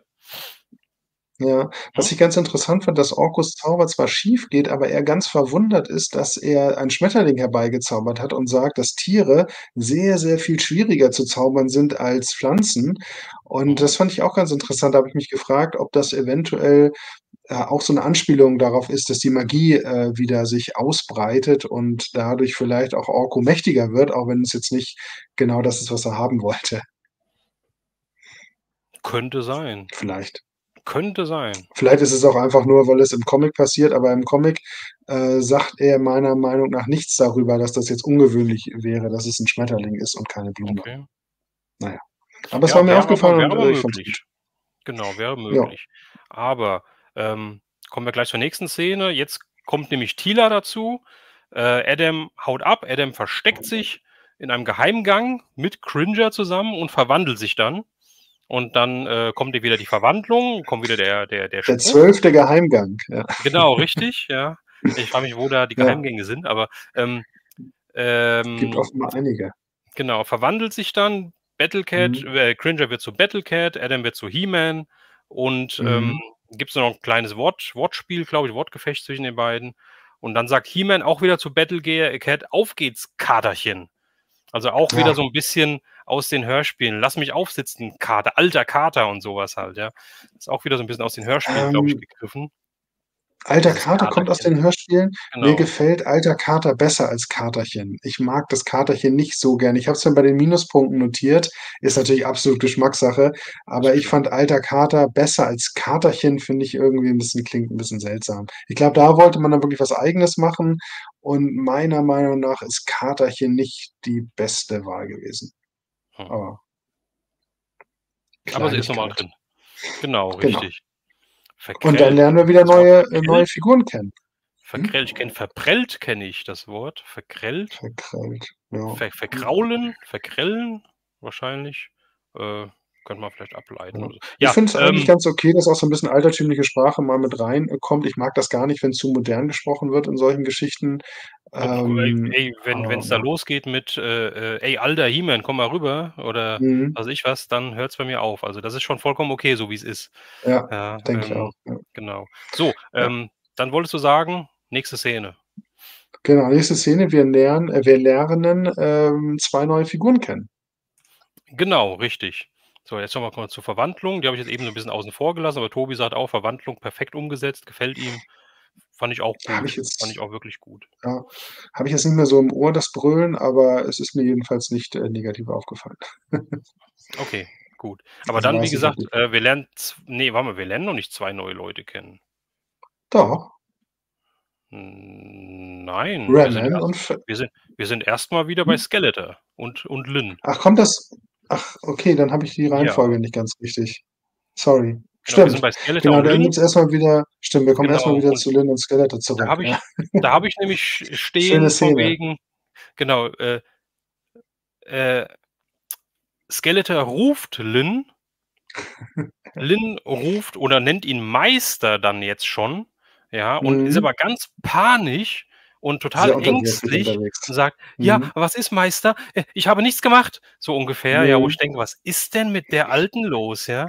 Wie viele Hosen kann die denn voll haben? Ja, also richtig, richtig krass. Also ich finde, es ist gut gesprochen, aber ich finde, es ist ein bisschen zu übertrieben. Zu übertrieben unterwürfig, finde ich. Also ich weiß nicht, was ich hätte, wenn ich so einen Magier vor mir hätte, dann wäre ich vielleicht auch so, aber so in dem Hörspiel kommt es mir so ein bisschen kommt es mir so ein Ich fand's bisschen gut. sehr, sehr schwach Ich fand's vor. gut, ich fand's gut, weil ich's einfach so lustig fand. Also, ich fand, Okay. es einfach witzig, wie sie's gesagt hat. Ich habe nichts gemacht, Mhm. aber ja, es ist in der, Situation schon relativ unterwürfig, aber ich glaube, dieser Gurgelgriff hat ihr wirklich zu denken gegeben aus der Szene davor. Insofern fand ich das schon Okay, passend. okay, Fand ich's gut. okay, genau. Dann gehen wir Und, direkt weiter, dann halten wir uns jetzt da nicht sind wir auf. nämlich wieder 1:1 im Comic. Okay, also auch jetzt hier, weil ich habe mir nämlich Oh, ich höre dich nicht mehr. aufgeschrieben. Hallo? Hörst du mich noch? Ich habe ja, Hört ihr mich ich noch habe grad alle? so 'n Hänger. Ich höre dich wieder. Du hörst mich wieder? Ich glaube, Sehr es lag gut. bei mir. Okay, natürlich. Bei Ja, mir kann's nicht liegen. An mir liegt so was nicht. Ähm, nein, Quatsch. nein. Okay, also wir sind alle noch da, hoffentlich. Ähm, jetzt bin ich grad wo bin ich? Jetzt bin ich grad raus. Okay, äh, Skeletor Ja, ich wollte nur spricht sagen, dass das halt ja? ja, Okay, dann mache ich genau, weiter. das ist ich wollte nur sagen, Okay. ähm, ja, mach du weiter, alles gut. Na gut, alles gut. Wir haben Zeit. Wir sollen ja ausführlich sein heute. Ähm, Skeletor spricht 'ne Zauberformel und dann erscheint Grayskull. Ja, Mhm, und, Lynn sagt: „Ich kenne sie aus alten Schriften, aber niemand hat sie je zu Gesicht bekommen, bis sie vor ein paar Tagen aus dem Nichts auftauchte.“ Und dann sagt Skeletor wieder: „Sie ist nicht aufgetaucht. Die Mächte der Burg haben entschieden, den Schleier mhm. zu lüften, der den Steinhaufen vor den Augen der Welt verborgen hielt.“ Also, die Burg war anscheinend wohl immer da, nur sie war halt Ja, nicht sichtbar. Ist nicht so, dass sie einfach so irgendwie aus'm Boden geschossen kam oder das war so. ja auch noch eine von den Fragen, die aus dem ersten Hörspiel, die wir uns gestellt hatten, ne? Was war mit Grayskull? Wo war es die ganze Mhm, Zeit? Und jetzt wissen mhm. wir, es war nie weg. Genau, richtig. Es war immer da, aber irgendwie doch nicht. Ja. Genau, und dann, Das finde ich auch ganz schön, äh dass immer wieder so 'n bisschen Bezug genommen wird zur ersten Folge und so Sachen noch erklärt werden, die mhm, vielleicht bei dem ersten Mal so offen geblieben sind. Das gefällt mir sehr gut. finde ich auch richtig gut. Finde ich auch richtig gut. Und dann geht's weiter, dass, Skeletor quasi Lynn den Adler zeigt, ja, und sagt: „Das ist Ja. unsere Eintrittskarte zur Burg. Wir brauchen den Adler, bla Mhm. bla bla.“ Und, Mhm. bevor irgendwas großartig anderes passiert, spricht Skeletor wieder 'ne Zauberformel. Ja, und da fehlt mir Mhm. so 'n bisschen der Erzähler, weil er spricht was, dann hörst du Geräusche, Mhm. bla bla blub, irgendwas, ja? Und dann, hörst du also, ich konnte mir vorstellen, was passiert, aber dann hörst du dann im Mhm. Nachhinein, wenn es passiert ist, hörst du dann Lynn sagen, irgendwie von wegen: „Oh, wir sind Ja. jetzt bei Grayskull, wir sind zu Grayskull teleportiert“ oder irgendwie so was. Mhm. Das hätte ich mir gewünscht, dass der Mhm. Erzähler irgendwie sagt, Skeletor spricht die magische Formel und ein Portal öffnet sich oder irgendwie so was und keine Ahnung.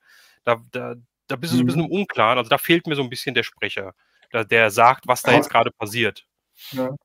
Habe ich in dem Moment nicht gedacht, weil ich dachte, direkt danach wird's ja gesagt, was grade passiert ist und da fand ich's okay. Also, in Mhm, dem Moment dachte ich nicht, ich hätte es schon vorher gerne gewusst. Also, wenn es wurde halt danach gesagt, das hat mir ausgereicht.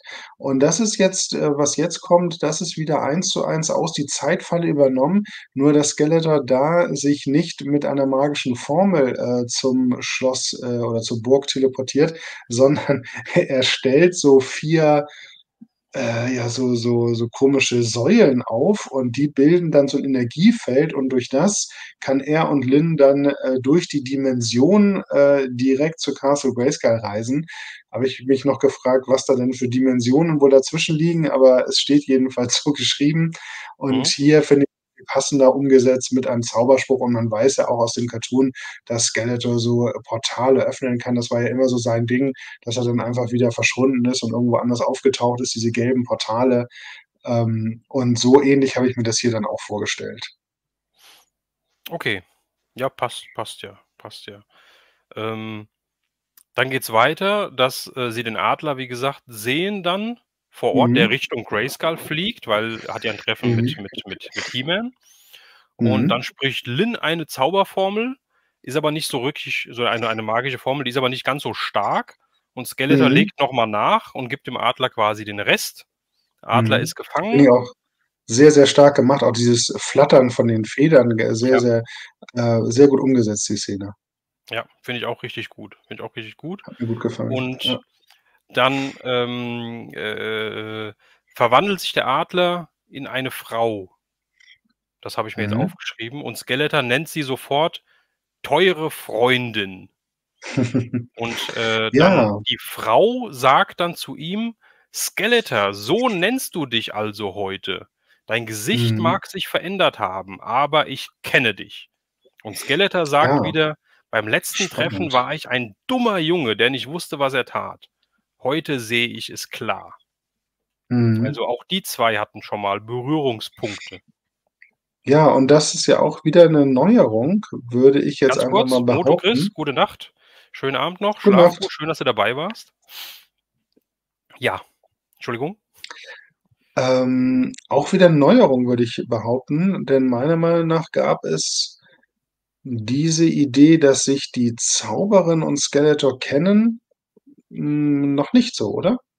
Dass die beiden sich kennen. Eigentlich war ja immer so 'ne Verbindung zwischen was heißt immer nicht, aber war ja schon damals angedacht, diese Verbindung zwischen König Rendor und Skeletor, nämlich dass es ja der Halbbruder ist, Mhm. der Verschollene. Und das wurde dann ja auch wieder aufgegriffen im 2000X Cartoon und dann für Classics auch noch mal zementiert, diese Geschichte. Und hier scheint jetzt König Rendor keine große Bedeutung für Skeletor zu haben. Also, er reagiert jedenfalls nicht besonders auf den Namen am Anfang, sondern scheint hier irgendeine Verbindung mit der Zauberin zu haben. Allerdings hat er anders ausgesehen. Also, entweder war er vielleicht doch Keldor oder war er Demoman? Das war das, was ich mir da überlegt habe. Kommen mir ganz wirre Vermutungen hier auf. Aber, vielleicht ha das haben wir, glaube ich, auch noch nicht gesagt, aber das hat, glaube ich, die Retrofabrik auch im ersten Stream gesagt, dass, die ersten waren's 3 Folgen oder 5 Folgen, mehr oder weniger so die Einführungsgeschichte ist. Ja, ich Mhm. Ich weiß glaube, nicht die mehr genau, ersten ob 3. 3 ja, dann, sollten wir zumindest dann nach Abschluss dieser 3 oder 5, wahrscheinlich waren's dann 3, Folgen auf jeden Fall 3, mehr ja. da 3, okay, sehr gut. Dann mehr wissen. Ja, Ja. genau, okay, so, bla bla bla.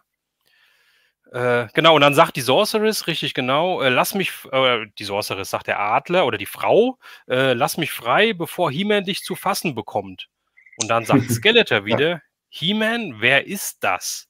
Ist er dein Mhm. Auserwählter, dem du das Schwert gegeben hast?“ Mhm.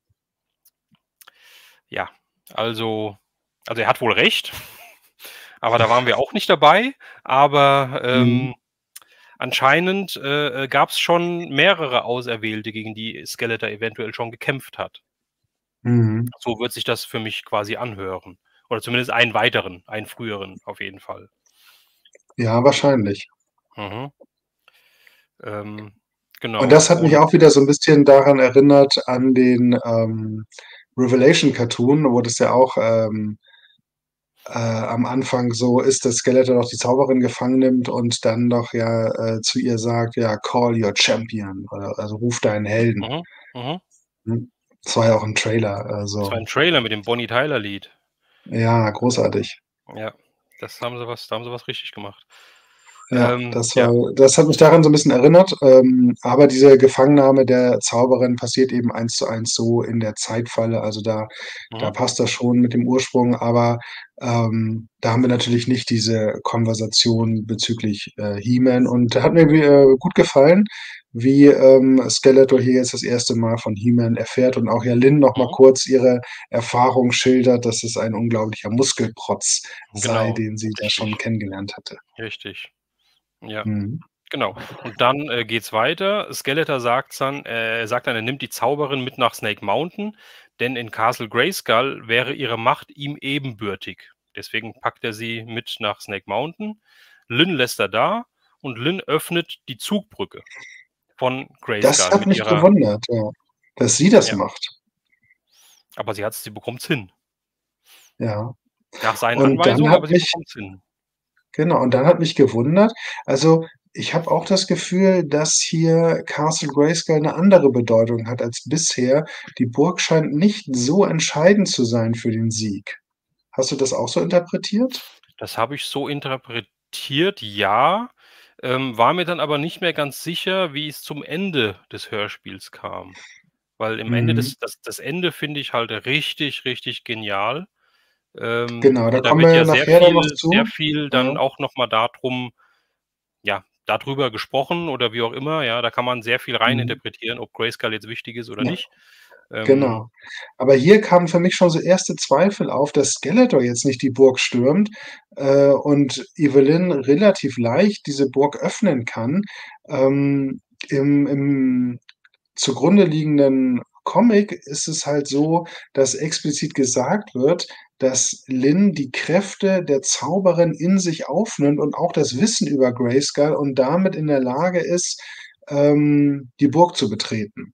mhm, Das, haben wir hier nicht, sondern hier nutzt sie halt einfach ihre Zauberkraft.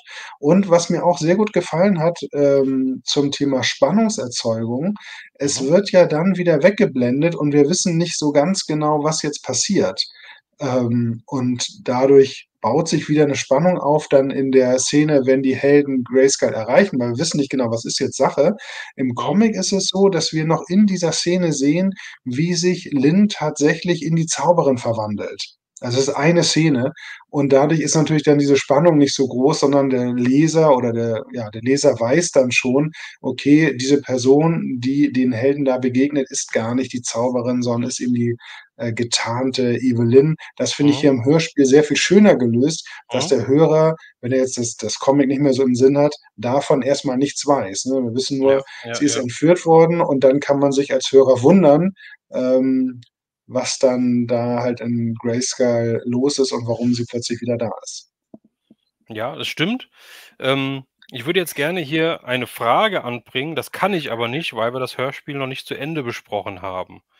Denn Gut. hier ist mir nämlich was unklar, wieso jetzt Mhm. so gehandelt wird, wie gehandelt wird und nicht anders. Mhm. Aber da kommen wir vielleicht Okay. später noch mal drauf, wenn ich dran denke. Ja, hoffentlich, ich bin Ähm, gespannt. ja, so, es gibt 'n Szenenwechsel erneut, Ja, ja, und wir sind wieder in Eternis am Hof des Palastes. ja. Ja, Jetzt kommt und, nämlich da die genau, Vorstellung der jetzt neuen kommt Figuren. deine genau, richtig. Jetzt kommen deine Genau, Leute. wir lernen nämlich Ramman und Mechanic kennen, die allerdings nicht so detailliert beschrieben werden wie Stratos und Bassoff zu Anfang, sondern wir erfahren nur, ja, Rudimentäres über das Aussehen der Figuren. Mhm. Mechanic hat eine kompliziert aussehende verspiegelte Brille und Ramman eben, ich weiß gar nicht mehr, was genau gesagt wird, irgend 'n Ich glaube, der Kampfpanzer hat er Schädel, an, glaube oder ich, ja, der er hat Helm, irgend sowas, glaube ich, ja. ja, oder 'n Helm, ja, 'n Kampfhelm, Genau. irgend so was. Mhm. Genau, also die Beschreibung fällt deutlich knapper aus, aber ich denke, das ist okay, wenn jetzt nicht jede Figur bis ins Detail beschrieben wird, denn, ja, die Hörer wissen ja doch letztlich, wie die Figuren Ja. aussehen. Deswegen fand ich das Wurde schon absolut in Ordnung und ja? wurde also, He-Man kommt hin und er sieht Man at Mhm, Arms, Teela, Orko, Renius, Fisto und 2 mhm, Männer, die er nicht kennt. Und dann werden Ram-Man und Mechanic genau. beschrieben. Ja. Wurde Fisto beschrieben? Fisto wurde im ersten Hörspiel beschrieben. Der wurde ja relativ genau Ja, beschrieben mit okay, seinen okay, roten okay. Haaren und mit seiner Ach ja, eisernen stimmt, Faust. genau, stimmt, richtig, genau, okay, okay, da bin ich schon Ja. wieder ja, okay. Und was mir dann auch aufgefallen ist, weil He-Man kommt ja mit Battle Cat an, ja, und keiner Mhm. kennt Battle Cat. Mhm. Also keiner, auch kein Man at Arms et cetera und so was. Ja, Mhm. keiner kennt Battle Cat, die kennen anscheinend alle nur Cringer, wenn überhaupt. Und sagen halt alle, Mhm. dass grüne Tiger aus dem Tal der Bestien etwas ganz Besonderes sind. Das habe ich mir auch noch Mhm. so notiert. Ähm, Ja. und dann kommt ja wieder so 'ne Sache, wo ich denke, He-Man ist 'n bisschen auch so 'n bisschen trottelig, nicht trottelig, trottelig ist das falsche Wort, aber so 'n Mhm. bisschen, unwissend, nennen wir's Unbeholfen. mal so, unbeholfen, ja, weil sie fragen ihn halt er sagt halt: „Wir müssen zu Grayskull" und die fragen ihn halt: „Ja, warum müssen wir denn dahin?" Und da sagt er: Mhm. Mhm. ja, weiß gar nicht." Er kann's gar nicht erklären, wieso sie da überhaupt hin sollen. Ja, das fand ich halt Mhm. auch das fand ich da wieder so witzig, so wie wenn du da so 'n wenn du dir so vorstellst, du hast da so 'n großen ich stelle mir Mhm. so 2 Meter Muskelprotz vor halt, ja, mit so 'nem Lendenschutz aus Mhm. Fell und so was, ja. Dickes Schwert in der Hand und dann, weiß nicht. Ja, fand ich schon irgendwie lustig. Aber Ja, haben wir ja später noch mal 'ne ganz ähnliche Szene. Also, das zieht sich so 'n bisschen durch, dass He-Man ja etwas also, ich finde, der Adam schimmert hier sehr, sehr stark, durch immer wieder, ne? mhm, Dieses Unbeholfene, Unerfahrene mhm, ist mir hier fast 'n bisschen zu viel. Ich hätte ihn gerne 'n bisschen heroischer doch gehabt.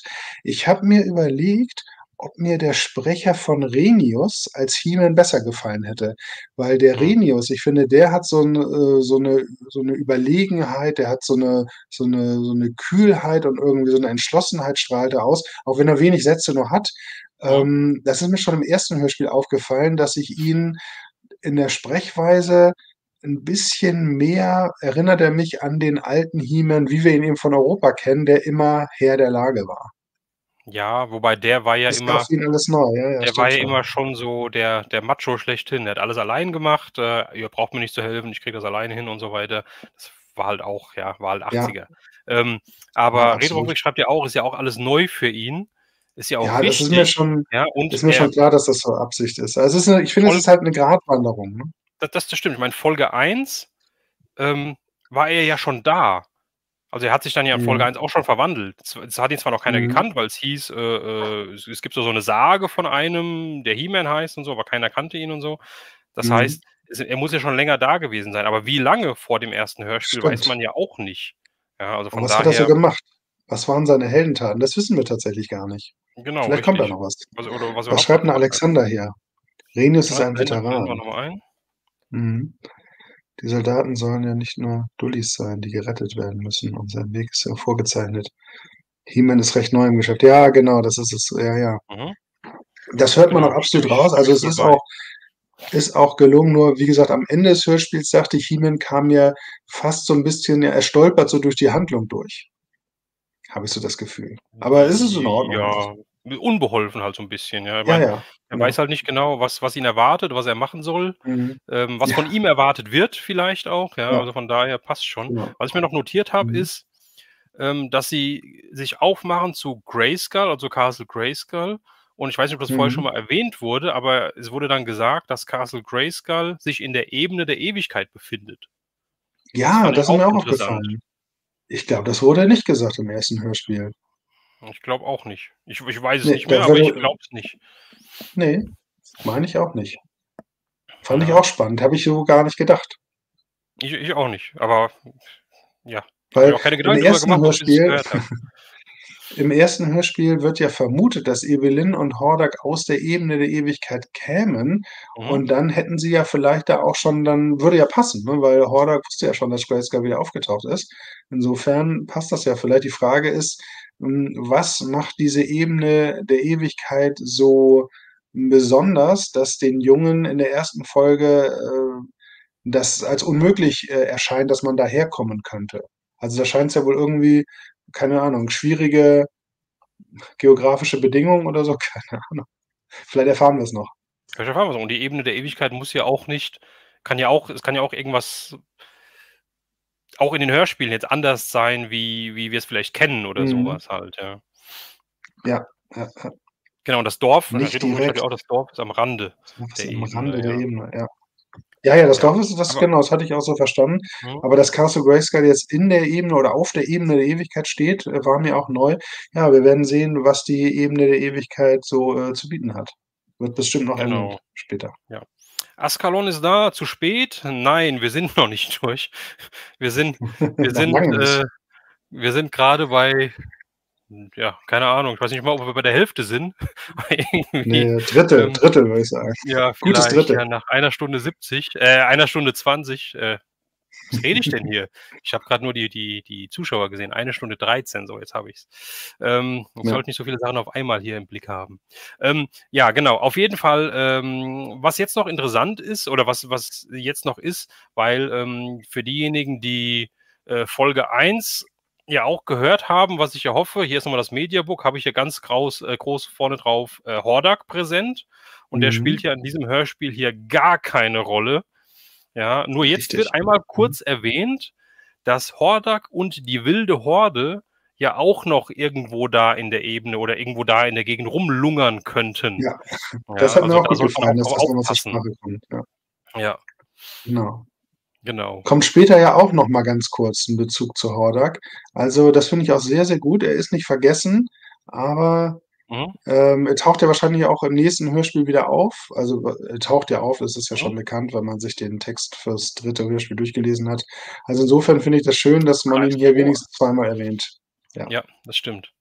Das zweite Drittel ist mein Lieblingsdrittel, gleich auf mit dem ersten und dem dritten. Also, ich finde das vierte Drittel eigentlich viel spannender. Aber ja, mal gucken. Ähm, genau. So, dann wird wieder so ähnlich wie im ersten Hörspiel auch, hatte ich so 'n bisschen Déjà-vu oder ich habe das zweite Mhm. Hörspiel, schon vorm ersten gehört, dass sich wieder gefragt wird: Wie kommen wir jetzt nach Grayskull? Wer kann mit welchem Fahrzeug wie und so Es weiter? Wer ist ist wieder das schwer? Wer ist leicht? Transportproblem. Genau, richtig. Wer passt wo Habe ich auch drauf? gedacht, ja. Zulassungsgewicht so und so viele Personen nur oder so und so viel Kilo. Auf jeden Fall kriegen sie es hin. Das kürzen wir jetzt mal ab. Ja. Sie kriegen es hin und, machen sich auf nach Castle Grayskull, aber ne, ich kann's nicht abkürzen, weil es wird ja ein Fahrzeug eingeführt. Ja, der Battle Ram, Genau, richtig, extra für der Ram-Man. rekonstruiert wurde von Man-at-Arms und Ja. Rhenius. Ja, das heißt wahrscheinlich aus Ersatzteilen von was weiß ich was oder sowas ein Mhm. Fahrzeug zusammengesetzt, das dann auch wirklich funktioniert in dieser Welt. Mhm. Und, genau, das ist dann Ungetestet. für ungetestet, aber Ram-Man nimmt's dem trotzdem an und fährt los. Mhm. Die anderen fliegen mit Wind Rider und Jet Sled und He-Man Mhm. reitet auf Battlecat los. Ja. Und das ist quasi das Ende dieser Szene. Und, Mhm. wir gehen dann nahtlos über in den Weg nach Castle Grayskull. Ja, und dann Mhm. kommt was, was ich auch richtig, richtig cool fand. Also, das fand ich, richtig gut. Ja. Das Eins der Battlecat, ja. Highlights, finde ich, des Hörspiels. Oh, okay. Okay, sehr gut. Battlecat fällt zurück, ja, Ja. ist eigentlich normal, wenn ich 'n Wind Raider und 'n Jet Set habe, dass ich schneller bin wie Battlecat. Aber auch, der Battle Ram mit Ram-Man fährt voraus. Battlecat Mhm. wird langsamer. He-Man fragt ihn halt, was los ist. Er lässt nach und so Mhm. weiter. Und Battlecat sagt, er wittert irgendwas im Wald. Ja, Mhm. und er muss dahin. Irgendwas ruft ihn, ja, und er ändert die Ja. Richtung und läuft nicht mehr den anderen hinterher, sondern driftet ab und läuft Richtung Wald. Ja, Ja. und das finde ich richtig cool, weil da werden sie dann gibt's wieder man hört eine Gemengelage, eine Action-Szene, ja, und, sie werden quasi Mhm. überfallen, beziehungsweise Battlecat wird gefangen. Ja. Ja, und das finde ich richtig cool Mhm. gemacht. Ja, und ich Und habe innerlich applaudiert, als ich die, Stimme gehört habe, die da dann im Wald, herausschallt, sage ich mal. Und da habe ich sofort gedacht: „Das ist Beastman, das ist so ein geiler Beastman.“ Das war so 'n bisschen wie mit, Man at Arms in der ersten Folge oder natürlich mit Orko sowieso, mhm, dass man die Stimme gehört hat und man wusste, welcher Charakter das ist. Und ich das wusste ist es nicht. natürlich eine super starke Leistung. Okay, gut, ich habe so mir war's sofort klar. Und ich finde, es ist 'ne ganz starke Leistung, wenn es einem Sprecher gelingt, Mhm, dir verständlich zu machen, wer er ist, ohne dass es gesagt wird. mhm, Also, mhm. das ist mir jetzt erst das zweite Mal so gegangen, wie gesagt, bei Man at Arms. Gut, und bei Orko sowieso. Orko ist einmalig gut War gesprochen. erkennbar, ja. Ähm, aber der, Beastman hat mir unglaublich gut gefallen. Und hier haben wir jetzt nämlich den Einschub mit der Drachenkämpfer. Wird Mhm, jetzt, hier eingewoben in die Handlung, allerdings relativ stark abgeändert im Vergleich zum Original, nämlich nicht mit Skeletor und seinem, Drachen, sondern mit Beastman und irgendeinem Drachen offenbar. Und ich finde es auch so schön, diese Idee, dass Beastman hier, ich glaube, das erste Mal im ganzen Motu-Kanon einfach mal Battlecat manipulieren kann. Das hatten wir, glaube ich, noch nie und das ist eigentlich so naheliegend. ja, aber eventuell liegt's an etwas. Das habe ich mir auch Ja, notiert. ja. Also erstmal geht's ja da drum, dass He-Man von Waldmenschen spricht. Ja, Das ist schön. Beastman Genau, wir haben sagt das aber: „Ihr nennt uns Tiermenschen, wilde Biester“ et cetera und so was halt, ja. wir haben Und, ein Rassismusproblem auf Eternia. genau, richtig. Ja, und, nennt sich dann selbst oder ich weiß nicht, wer nennt ihn so? Ich weiß nicht, Rakil? Ja, wird er ja Ja, genannt. mhm. Und er nennt He-Man beim Namen. Also, er nennt He-Man He-Man. Das habe ich so verstanden. Vielleicht habe ich's auch falsch verstanden. Woher Das weiß weiß er, ich dass nicht, er das kann He-Man nicht sein. heißt? Woher weiß er, dass das He-Man ist, wenn ihn ja vorher eigentlich noch Mhm. nie jemand gesehen hat et cetera? Da war ich mir jetzt Also, nicht ganz so kann nicht sicher. sein. Mhm. Ja, okay. Genau, und dann kommt der Drache. Gibt's 'n Kampf und es wird kurz erwähnt vorher, okay. Sehr gut. Da habe ich nicht genau aufgepasst. Es gibt den Sicherlich. Kampf, wie gesagt, und dann, Mhm. kommt der Drache, der, äh, Mhm. ich hatte es mir notiert, ich finde es grad nicht mehr. Was Ich ist habe es es für nicht ein so ganz Drache?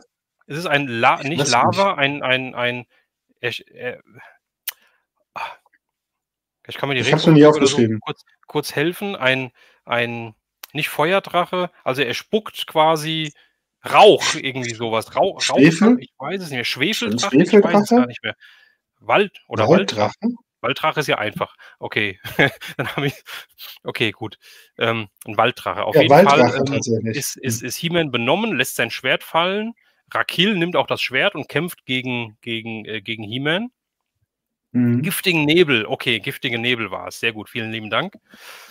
Und, es gibt 'n kurzen Kampf, aber dann kommt ein Helfer, und zwar Ram Man ist umgedreht und Ja, auch hat sehr He-Man cool. und hilft He-Man. Mhm. Ähm, bricht dann noch 'n Stein frei, dann erledigen sie den Drachen mehr oder weniger, dass er abzieht und, Battle Cat ist frei. Und dann sagt Battle Cat, das finde ich auch interessant, und das kommt jetzt zu meiner These vielleicht, er war mitten in meinem Kopf, ich konnte mich nicht dagegen wehren. Und dann sagt He-Man: „Wir lassen uns etwas einfallen, damit das nicht noch mal passiert." Und dann dachte ich mir, vielleicht hat Battle Cat bis jetzt überhaupt keinen Helm. Vielleicht Und dann kriegt er kriegt er einen Helm, der dann halt quasi so 'n so wie bei Magneto bei Gedankenabschirmhelm. X-Men das Ja, abschirmt halt. habe ich Das habe ich mir auch gedacht, grade dran könnte gedacht, vielleicht ja. sein, dass Battle Er Cat braucht 'n vielleicht Magnetohelm, ohne ja. Helm ist bisher. Ja. Ascalon hier im Chat hat grade geschrieben: „In Moto 21 hat Beastman massig Kontrolle über die grünen Tiger." Das ist, glaube ich, diese computeranimierte Netflix-Serie gewesen, oder? Die habe ich nicht so wirklich verfolgt. Wahrscheinlich. Die habe ich aber auch Diese nicht diese aufm Schirm. Die Kinderserie, genau, also, richtig. wo Orko so 'n Roboter war, ne? Das Mhm. wahrscheinlich. Ja, okay, dann, ist es nicht Stimmt, ganz aber neu, aber mhm. ich fand's sehr schön, dass das hier, ich habe auch gar nicht damit gerechnet. Also, hast du dir Gedanken gemacht, wo Battle Cat hin will? Ich habe mich Ne, sehr und ich gewundert. Ich dachte, vielleicht ruft ihn die Sorceress oder so. ich Also, ich dachte wäre ich nie darauf dachte gekommen, halt dass es jetzt Beastman ist, ja, bis ich ihn ich gehört habe dann. ich dachte halt nur, weil du gesagt hast, du hast sofort erkannt, dass es Beastman ist. Ich Mhm. dachte halt, es könnte Beastman sein, es könnte aber auch Mossman sein, der ihn ruft als Herr der Wälder. Ja, Ja, und dann das das und wäre auch 'ne wenn Idee halt gewesen. Mossman auch noch nicht im Kanon 'n Begriff ist, sage ich mal, könnte er Mhm, vielleicht auch mhm, ja feindlich gesinnt sein erst mal, bis man sich mhm, anfreundet. Deswegen dachte ich mir, es hätte auch eventuell am Anfang zumindest Mossman sein können, aber dann war's ja klar, dass es Beastman ist. Aber so, dass sich mhm, da vielleicht auch 'ne Freundschaft rauskristallisiert. Erst mal ist man mhm, Gegner und dann sieht man: „Oh, mhm, Moment, wir kämpfen ja gegen das Gleiche, also sind wir jetzt mhm, Freunde." Das war so meine These ja, erst mal. Entweder oder. Aber es war mhm. dann ja Beastman. Hier, Tobi hat auch Ähm, noch grad 'n guten Punkt. Das habe ich mich auch gefragt. Was genau passiert denn mit Battle Cat? Ich habe, ja, habe ich auch war mir nicht so ganz klar. Wird er am Boden festgehalten von irgendwelchen Schlingpflanzen oder ist er einfach paralysiert? stimmt, das war gar nicht Hier so ist es genau halt auch erklärt, wieder ja. so, dass, es 'n bisschen fehlt, was genau passiert, ne? Das ist halt das, was ich meine. Ich finde es eigentlich schon wichtig, dass irgendeiner der Protagonisten, der Antagonisten oder eben der Erzähler dem Hörer deutlich macht, was genau passiert. Also, Mhm. es ist Geschmackssache, aber ich möchte schon, eigentlich immer relativ genau wissen, wie ich mir das jetzt grade vorzustellen habe, wie in diesem Fall, warum jetzt Mhm. Battle Cat oder wie, Mhm. in Das welcher das Form er stimmt jetzt da tatsächlich. gefangen ist. Also, Mhm. komischerweise, jetzt wo du's sagst, ja, ich hatte halt die ganze Zeit einfach vor meinem Auge gehabt, Mhm. dass sie in den Wald reinrennen und er dann einfach Mhm. unter so ich weiß nicht warum, er einfach so unter Mhm. so Schlingen, so Lianen einfach so gefangen ist. Ja! Das habe ich auch gedacht. Das habe ich mir einfach so vorgestellt, auch wenn es gar nicht Ich im Hörspiel auch. drin war. Aber ich dachte, der liegt Aber jetzt da es und kann sich einfach nicht bewegen. Ob das so wahrscheinlich hast du das gedacht, weil du noch dachtest, dass es Mossman ist, der ja die Pflanzen, kontrollieren kann. Aber Beastman kann das ja gar nicht. mhm, Deswegen ist es eigentlich unwahrscheinlich. Aber ja, so was habe ich auch gedacht, aber es wird wahrscheinlich nicht so gewesen sein. Aber wir wahrscheinlich leider nicht. wissen wir's nicht. Wahrscheinlich nicht. Ja, Mhm. okay. Aber dann ist die Szene rum. Die Ja, 3, also Ram Man, He-Man, Battlecat, machen sich wieder auf den Weg Richtung Grayskull und ja. erreichen es dann auch. Hat eigentlich Die die anderen Handlung sind nicht vorangebracht, aber war 'n super ja, Einschub, hat mir super gut gefallen. ja, genau. Ähm, Jetzt sind sie, wie gesagt, bei Grayskull und, Mhm. Mekaneck schaut sich da schon um, ja, guckt, ob er irgendwas findet, ob er irgendwas sieht, aber, es ist kein Adler da, es ist ruhig, nichts Mhm. Auffälliges, aber die Zugbrücke ist offen. Das Tor ist offen. Ja. Ja, und sie fangen an zu was ich auch wieder lustig fand, sie fangen an zu Ja, diskutieren: „Gehen ja. sie jetzt rein oder nicht?“ Ja, Und da das wird war man auch auch wieder so da merkt man auch wieder die Unbeholfenheit von He-Man, ne, dass er dann auch so: „Ja, ich war auch noch nicht drin, weiß ich doch nicht. Ja komm, wir gehen mhm, mal rein.“ So genau. 'n „Gehen wir bisschen, mal ne, rein?“ „Oh, ich weiß wo nicht.“ Ja, so ja. bla bla bla. Auch Ja, ungewöhnlich. Ich hätte gedacht, dass He-Man schon mal drin war, aber anscheinend hat er die Sorceress so 'n bisschen wie vielleicht damals in den Minicomics irgendwo draußen getroffen. wer weiß, wer weiß. Aber Ja, wer Grayskull ist ja weiß. auch erst aufgetaucht, also er kann ja gar nicht drin gewesen sein bisher. Ja, ich Also, dachte, vielleicht hat er es schon vorher gesehen hm, oder man weiß es nicht, man weiß es nicht. man weiß es Ja, nicht. genau, also sie gehen dann rein, aber, lassen Mhm. Battlecat draußen. Also Battlecat ist der Ja. Einzige, der draußen quasi Wache hält und, Mhm. ich bin mir so gar nicht mehr sicher, ich müsste jetzt weiter runter scrollen in meinen Text, ob er überhaupt noch mal zu hören ist, weiß ich jetzt gar nicht. Auf jeden Fall Das weiß ich auch nicht. Das ist noch 'ne Frage, die ich mir aufgeschrieben habe, denn hier kommt auch wieder 'n Punkt, ich kann ihn ja jetzt hier auch ganz kurz reinbringen als Kritik. Wir haben jetzt so viele Leute vor Ort, dass ich's nicht so schön finde, dass sie nicht häufiger mit Namen angesprochen werden, um sich an den Klang der Stimmen zu gewöhnen. Weil für sich genommen haben die Stimmen zwar schon 'n gewissen Wiedererkennungswert, aber grade bei Battlecat, Fisto und Ram Man, die alle sehr, ich sage mal, sehr tiefe, voluminöse, mhm, kräftige Stimmen haben, war ich mir manchmal nicht so ganz sicher, wen ich jetzt grade höre. Und da hätte ich's besser gefunden, wenn man hin und wieder noch mal den Namen erwähnt hätte, wer da jetzt grade irgendwie was von sagt. wegen: „Ey Fisto, jetzt komm, wir gehen rein“, so ungefähr oder irgendwie so was. Und dann Ja, Fisto genau. sagt: „Ja, okay, dann Oder komme ich.“ Fisto sagt was und dann sagt Man at Mhm, Arms: „Du hast recht, Fisto“, so und so. Also, dass mhm, man einfach mhm. noch mal 'n bisschen mehr versteht, dass man sich einfach so 'n bisschen an die Stimmen gewöhnen kann.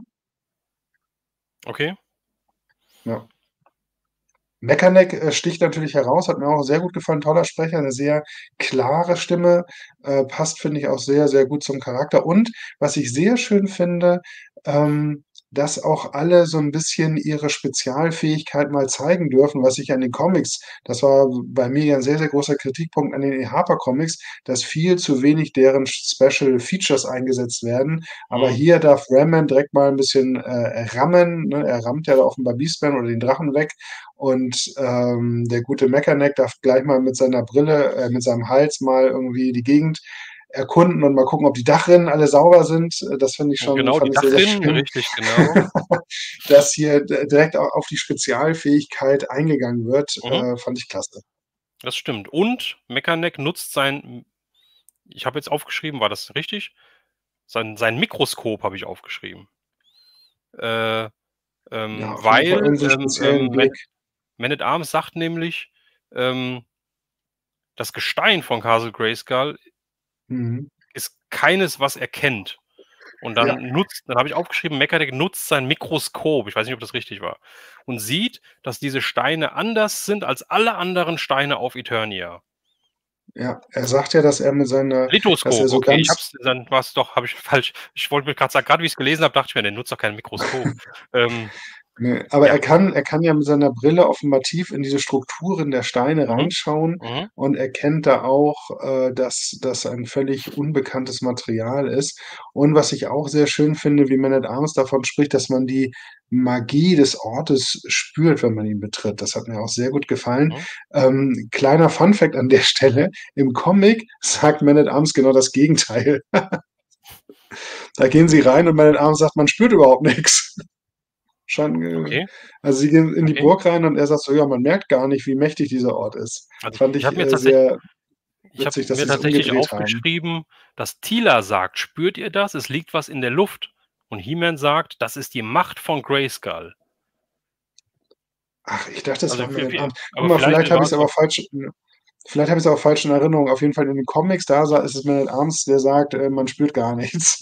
mhm, Das fand ich irgendwie witzig. okay. Ähm, aber trotzdem ist es generell finde ich diese Szene eigentlich, ähm, recht lustig, mehr oder weniger. Sie lockert das Ganze noch mal so 'n bisschen auf, ist Ja. aber gleichzeitig trotzdem spannend. Ja, Und also es stimmungsvoll. und stimmungsvoll, genau, richtig. So, Tobi muss gehen. Genau, war wie immer Tobi, schön. gute Sehr danke für Nacht. deinen Input, für die vielen Kommentare. Auch dir noch 'n Ja, schönen vielen Dank. Abend. Ja, und, wir lesen uns. Ähm, so, auf jeden Fall sind sie dann in der Burg drin, ja, und dann erscheint die Stimme Grayskulls, die sagt: „He-Man, du bist da, endlich. Die Zeit drängt, komm mit.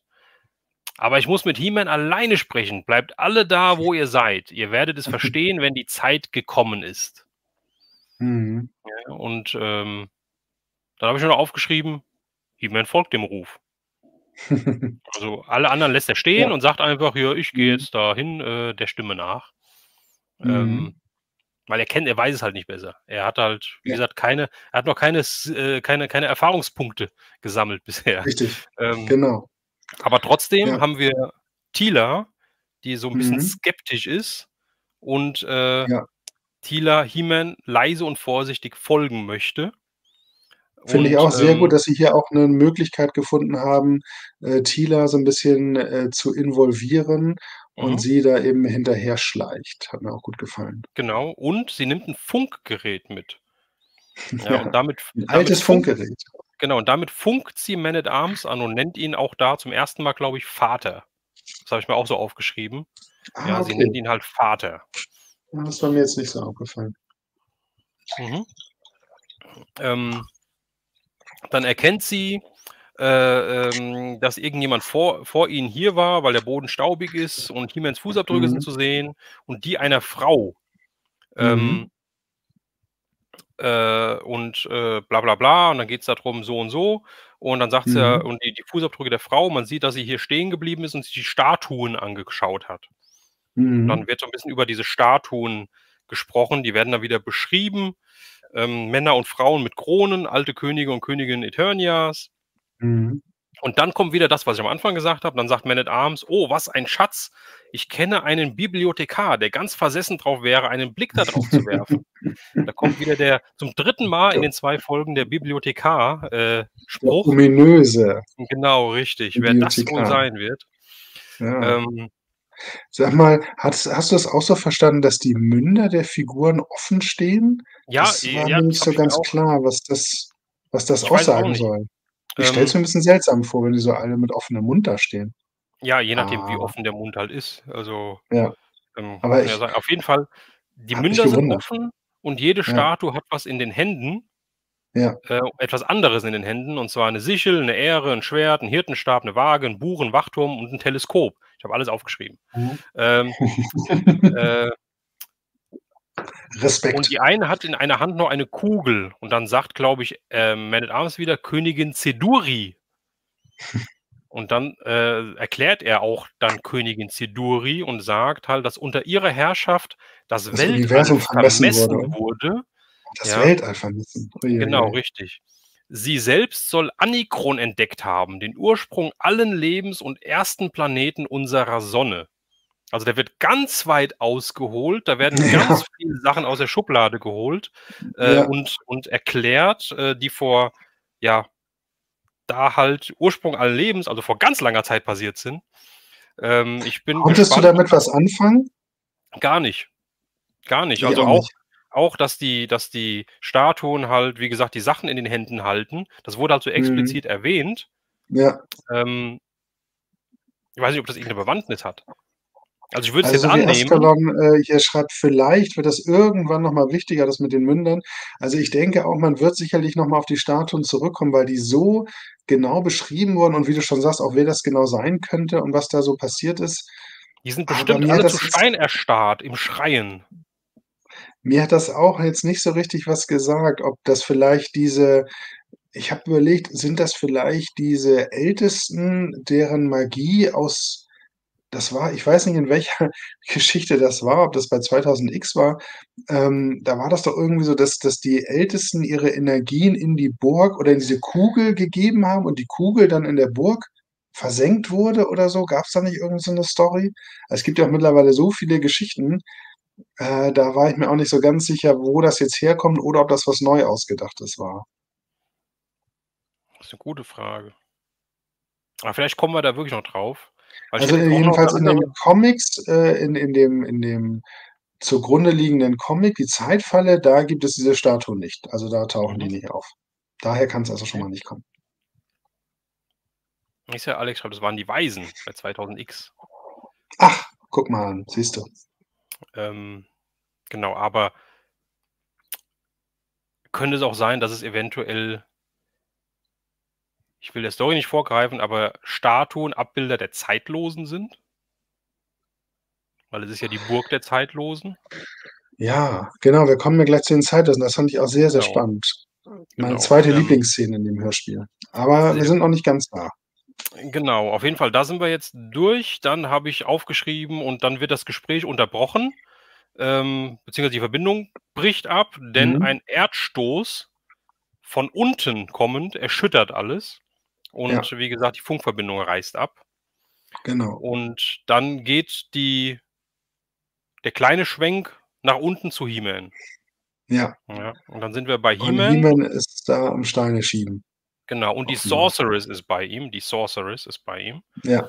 Ähm, und da und dann kommt Teela an und dann sagt die Sorceress: „Du solltest da oben warten, du dumme Göre.“ Das finde ich auch das finde ich auch cool. Ja, Ähm, sehr ja, schön, ja.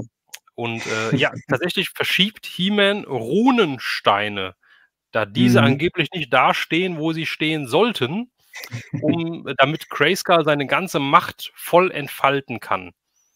Mhm. Ähm, also He-Man ist wirklich sehr, sehr naiv. Ja, er vertraut wirklich, glaube ich, jedem blind und, macht alles, was jeder sagt, was und von ihm erwartet, so Na ungefähr. ja, das ist die Sorceress immerhin, ne? Ja, ja, aber spätestens, wenn sie Tila dumme Göre nennt, aber okay. Ähm, Ja, kann ja auch sein, dass aber man ich manchmal glaube, so er 'n ist so bisschen mit seinem gestresst ist. Steineschieben beschäftigt, Genau, dass er das richtig, vielleicht gar nicht so mitbekommen richtig. hat. Und dann schiebt er den letzten Stein, den sogenannten Zeitstein, und Ja, dann gibt es eine Riesenexplosion. Ja, weil dann passiert und nämlich noch ein irgendwas. Strudel, ne? Gibt's nicht 'n Strudel? Äh, Apfelstrudel? Oh, Apfelkuchen. Oh, hör doch auf mit so was Ne. um 9:30 abends. Ähm, Ist das jetzt nicht, wo der jetzt entsteht doch der Strudel, oder nicht? Der ja, He-Man einsaugt? Ja. ja, Jetzt wird's windig in ah, der Burg. ja, wobei, ich habe davor ich habe, glaube, viel zu viel aufgeschrieben, weil, Ich glaube auch.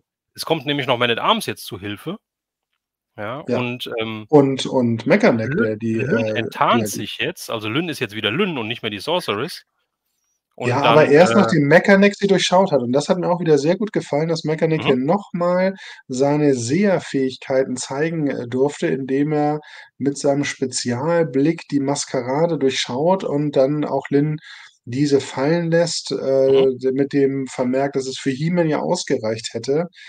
Und, ja, der Plan des Bösen entfaltet sich. genau. Der Plan des Bösen Ja. entfaltet sich und auch, ähm Ist halt 'n Siegertyp, absolut. auf jeden Fall. Und, Lynn neckt Man at Arms noch mal so 'n bisschen von wegen so: „Liebster, lange nicht gesehen.“ Ja, weil in der ersten Folge Ja, hat sie ihn ja sehr mit diesem schön. Bann belegt, ja, und dann, Genau, Man at sehr, Arms sehr sagt nur: schön. „Steckt Hordak dahinter?“ Und Lynn sagt nur noch: „Hordak ist Vergangenheit.“ Ähm, genau, Genau, was dann, interessieren mich ähm meine Gefährten von gestern? richtig, versucht He-Man zu helfen, indem er wieder die Macht von Grayskull beruft mit seinem Zauberspruch und das Schwert in die Luft reckt, aber, mittendrin bricht das Ganze ab, funktioniert nicht. Ja, und Lynn, kommentiert das Ganze mehr oder weniger mit den Worten, lacht ganz fies und böse und sagt, der ewige Schlund ist geschlossen. Ja, die Energie verbleibt auf Eternia. Bald werden die Magier über den Planeten herrschen und du wirst im Wirbel der magischen Energie untergehen. Und Ja, irgendwie, das verschwinden. habe ich nicht so ganz verstanden, Also durch muss ich gestehen. die Verschiebung der Steine, Mhm. ja, die Macht, das wird ja dann später erklärt, dass die Macht ja fließen, Ja. also dass die Energie ja fließen muss. Und durch das Ja. Verschieben der Steine wird das Fließen unterbrochen. Und die Macht kann Mhm. nicht mehr raus, weil wir erfahren ja am Ende zwischen Snake Mountain und Grayskull besteht ja eine Verbindung, Ja, ja, ja. ein Mhm. Was Kreislauf ja mehr oder weniger. Ja, ja, und den haben sie jetzt unterbrochen und somit ja. kann die Macht nicht mehr fließen. Sie kann nicht mehr Aber rundlaufen. dass das sofort ich habe das nicht so ganz verstanden. Also, He-Man ist doch schon He-Man. W warum wollte er da jetzt noch mal die Macht, irgendwie beschwören Ja und gut, was funktioniert denn nicht? das hat er ja auch schon, Das auch ist in den so alten 'n Ding, Hörspielen was et cetera gemacht, ja, wollte ich indem grad er dann noch sagen, mal das ist Kraft was tanken will. was es nur in den alten Hörspielen gab. Und das habe ich mir auch aufgeschrieben. Ich kenne das von keiner anderen, Masters-Geschichte, dass He-Man einfach so noch mal, hier die Zauberkraft beschwört. Das hatten wir eigentlich nur bei den Hörspielen. Hat mir immer gut gefallen. Hier muss ich jetzt sagen, Ich glaube, er hat's er auch in macht dem es ja Dolph Lundgren-Film einmal gemacht, Minimum einmal. ja, okay, das mag sein. Den habe ich jetzt nicht mehr so präsent. Ja. Ähm, und er macht's dann ja nachher noch mal, als dieses Energiemonster auftaucht.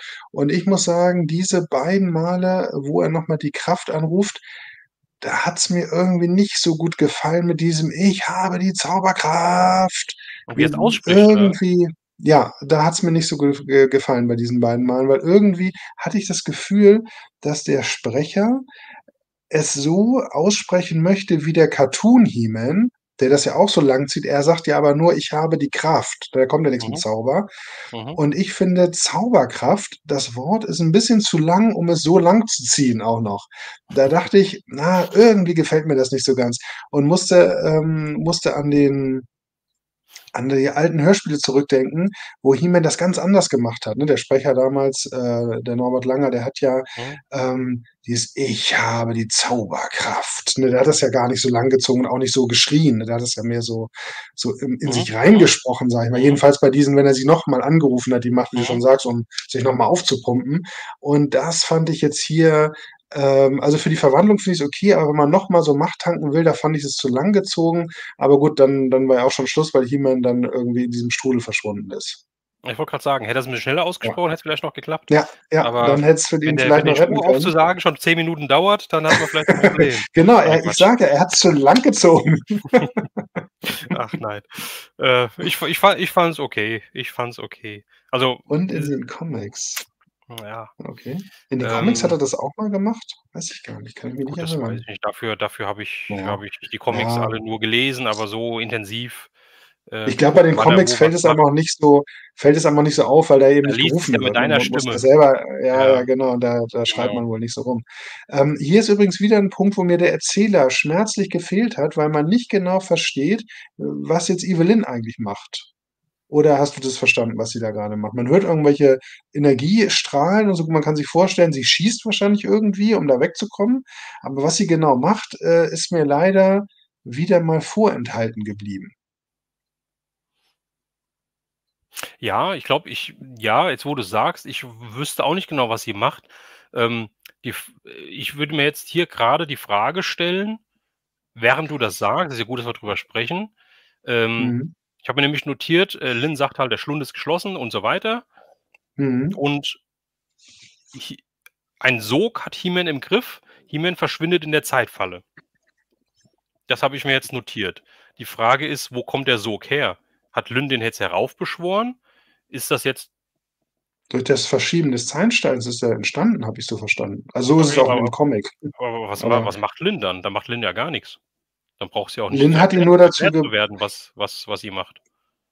also, ich meinte, wie sie da wegkommt, wird nicht beschrieben. Also, ich habe so verstanden, sie manipuliert halt He-Man, dass er diese Steine bewegt. Das ist halt auch in den Comics so. Dadurch entsteht dieser Strudel, saugt He-Man weg.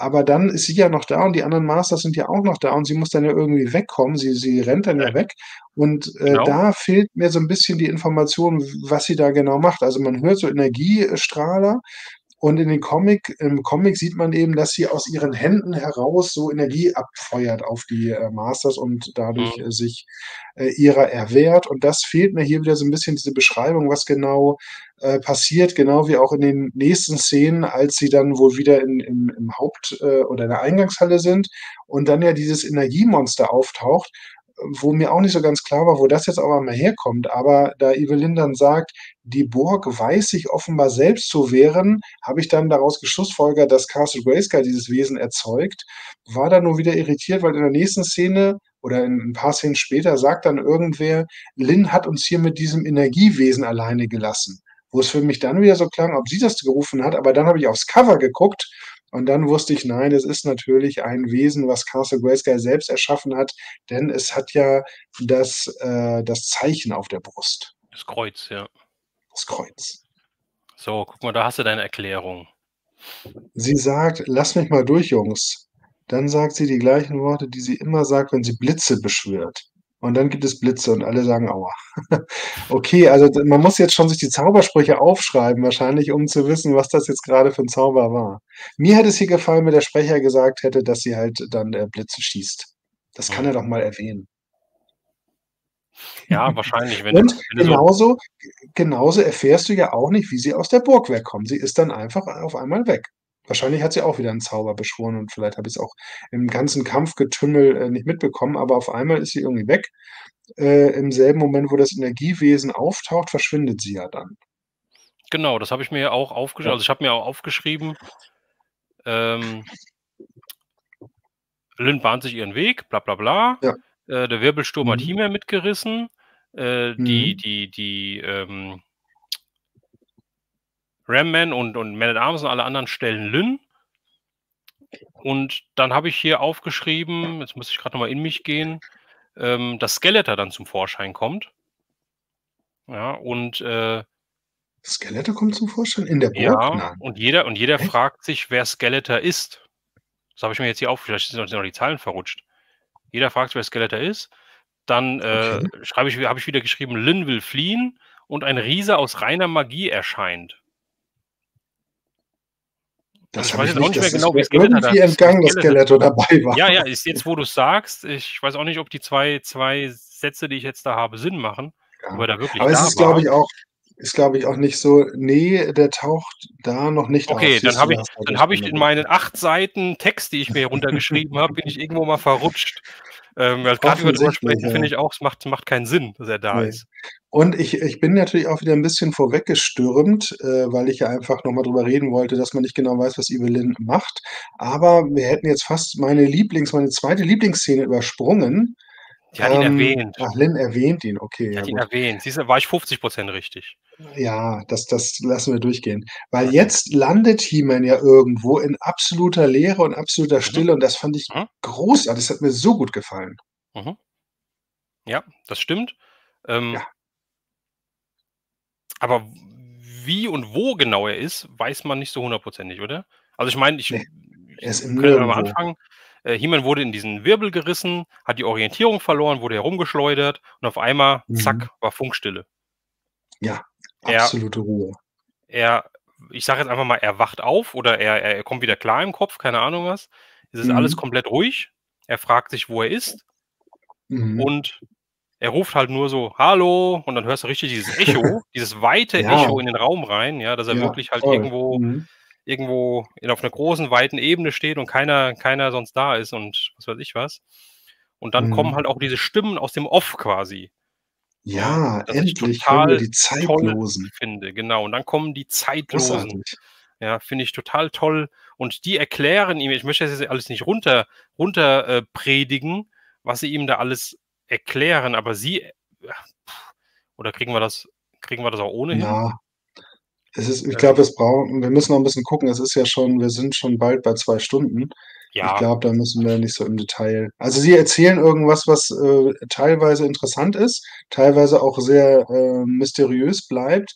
Und die Sprecher finde ich einfach großartig. Also die Stimmen sind toll. Mhm. Und ich habe mich gefragt, ob wir überhaupt schon mal irgendwo irgendwann die Zeitlosen gehört haben. Weil die Zeitlosen verbinde ich tatsächlich immer nur mit der Box von Castle Grayskull, die alte Spielzeugbox, auf der steht die Burg der Zeitlosen. Wo ich mich immer gefragt habe als Kind, wer die eigentlich sind. Hm. Hier hast du es jetzt endlich. Ja, hier sind sie jetzt, die Ja, und Zeitlosen. hier Und wird ich auch erklärt, habe also mich Leute, wenn ihr sehr gefreut, sie das kennenzulernen. Hörspiel noch nicht habt, holt's euch. Da wird erklärt oder Ja. zumindest Nach 40 Jahren oft lernen wir die einiges erklärt, wer Zeitlosen die kennen. Zeitlosen sind. Denn sie sind schon immer Ja. hier gewesen und werden ewig sein. Sie sind die Mhm. Zeitlosen, die Hüter des Ja. Durchgangs und ganz viel mehr. Und da wird halt das erklärt, was ich, Ist vorhin der Durchgang dasselbe wie der Schlund? könnte ich mir vorstellen. Hört sich auch 'n bisschen besser an, finde ich. Aber Hm. andererseits komm in den Raum des Durchgangs hört sich auch blöd an, hört sich besser an, komm in den Raum des Schlundes. Ähm Genau. Also, Weißt genau, du, und hier steht was ja ich du mich hast ja gerade gesagt frage? ja? Ich habe gerade noch mal, was mir gerade durch den Kopf geht. Ähm, Du hattest dich ja am Anfang über den Begriff mit dem Schlund gewundert. Ja. Da hat die Zauberin He-Man ja hinbestellt. Da Mhm. war es doch noch die Zauberin, oder? Da Genau. war sie doch noch nicht. Aber dann wollte sie ja wirklich, dass He-Man da hinkommt. Aber was sollte er denn da? Weil die Steine, die Runen verrücken sollte er offenbar nicht. Da frage ich mich, was er denn eigentlich da sollte. Vielleicht wollte sie ihm erklären, was Dass er nicht die die Steine verrücken soll. Steine bedeuten. Ja, Aber vielleicht vielleicht. Das kommen wir auch bleibt so 'n grade dann bisschen auf offen. mein Ding zurück, was ich Mhm. eben gesagt habe, was mir dann in dem Moment, wie wir auch drüber gesprochen haben, unschlüssig war. Ja. Skeletor lässt Lynn also der Adler ist gefangen, Skeletor lässt Lynn die Mhm. Zugbrücke runterfahren und Skeletor geht dann Mhm. mit dem Adler weg, weil er Mhm. zu mächtig in Grayskull ist und deswegen mit Mhm. ihm zu Snake Mountain, wo er mehr Macht besitzt. Ja. Warum lässt Skeletor Lynn nicht draußen oder den Adler wegbringen, geht in die Burg rein und verschiebt die Ja. Steine mit seiner Magie? Wieso dann Ja. ist doch alles erledigt. Dann ist der Schlund zu und Also, alles das ist 'ne erledigt. sehr gute Frage. Ich habe mich auch gefragt, warum überlässt Skeletor hier Evelyn diesen wichtigen Part? Wahrscheinlich, ich weiß nicht, ob man sich darüber Gedanken gemacht hat, es ist im Comic halt so, aber da wird's eben immerhin noch so erklärt, dass Lynn die Macht der Zauberin hat und deswegen die Burg betreten kann, was ja jetzt hier nicht der Fall zu sein scheint. Also, Lynn scheint ja einfach nur die Zauberin zu imitieren. Es wird nichts davon gesagt, dass Mhm. sie auch deren, Macht hätte. Mhm. Insofern, war für mich dann so 'n bisschen die Idee, anscheinend ist Grayskull Skeletor gar nicht so wichtig, weil sonst hätte er das ja selber gemacht und dieser Aspekt, dass er ja auch die Steine hätte selber verrücken können, ja, vielleicht ist er nicht mächtig genug. Vielleicht braucht es da tatsächlich Muskelkraft und vielleicht kann man diese magischen Runen mit Magie gar nicht bewegen. Wäre mir so eingefallen. Guck mal, Alexander schreibt übrigens tatsächlich, hier dieser epische Begriff der Zeitlosen wurde damals in den Raum geworfen und nie erklärt, das fanden wir falsch. Also, da hatte ich tatsächlich recht. Wir lernen das erste Mal die Zeitlosen kennen. Es war immer nur von den Weisen die Rede, aber die Weisen und die Hm. Zeitlosen sind wohl nicht dieselben. Das sind wohl unterschiedliche Figuren. Anscheinend. Ja. Anscheinend. Auf jeden Fall war es 'ne tolle Szene. Mhm. Aber ist nicht auch in der Szene wird da nicht auch gesagt, dass die Zauberin irgendwie im Palast sei? Oder kommt das später? Ne, Das hat mich 'n bisschen gewundert. Ich wo dachte nämlich auch, sie dass sie in Snake Mountain wäre, aber dann sagt doch, glaube ich, die Stimme, dass er die Zauberin im Palast findet oder im ja, Palast genau. befreien muss, oder? Richtig, das habe ich auch Diesen irgendwo Part habe ich nur notiert. einmal gehört, da Ja. war ich mir nicht so ganz sicher. Kann sich Skeletor sicher sein, dass sie sich wirklich um die Zauberin kümmert? Außerdem, wie er sagte, es ist dazu noch etwas Persönliches. Ah, okay. Hm. Hm.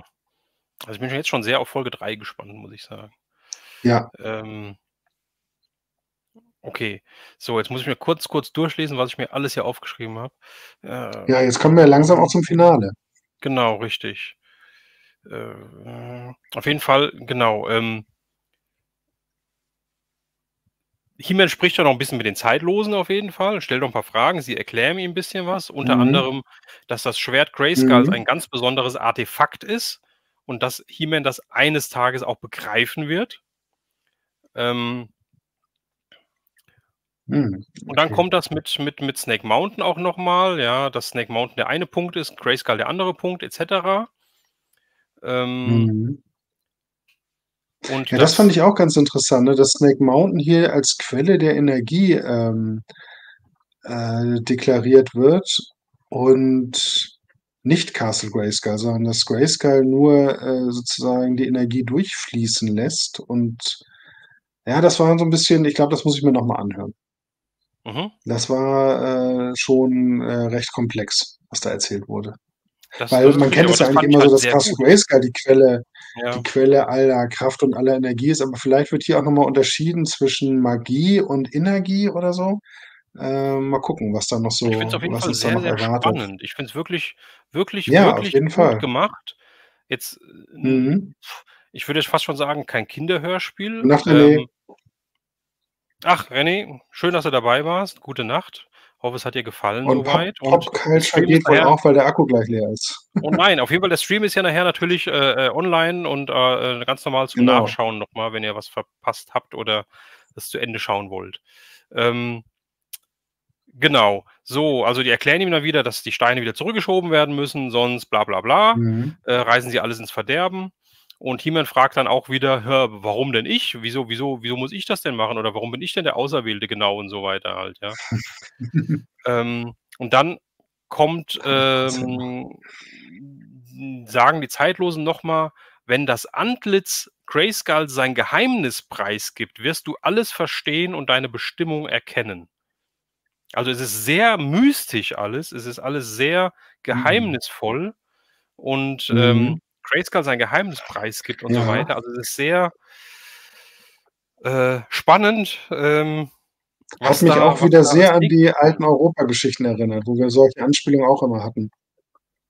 Es ist echt gut. Also, ich muss echt sagen, ich bin echt begeistert von dem Hörspiel, ja. Ähm, so, He-Man soll die Zauberin aus dem Gefängnis befreien.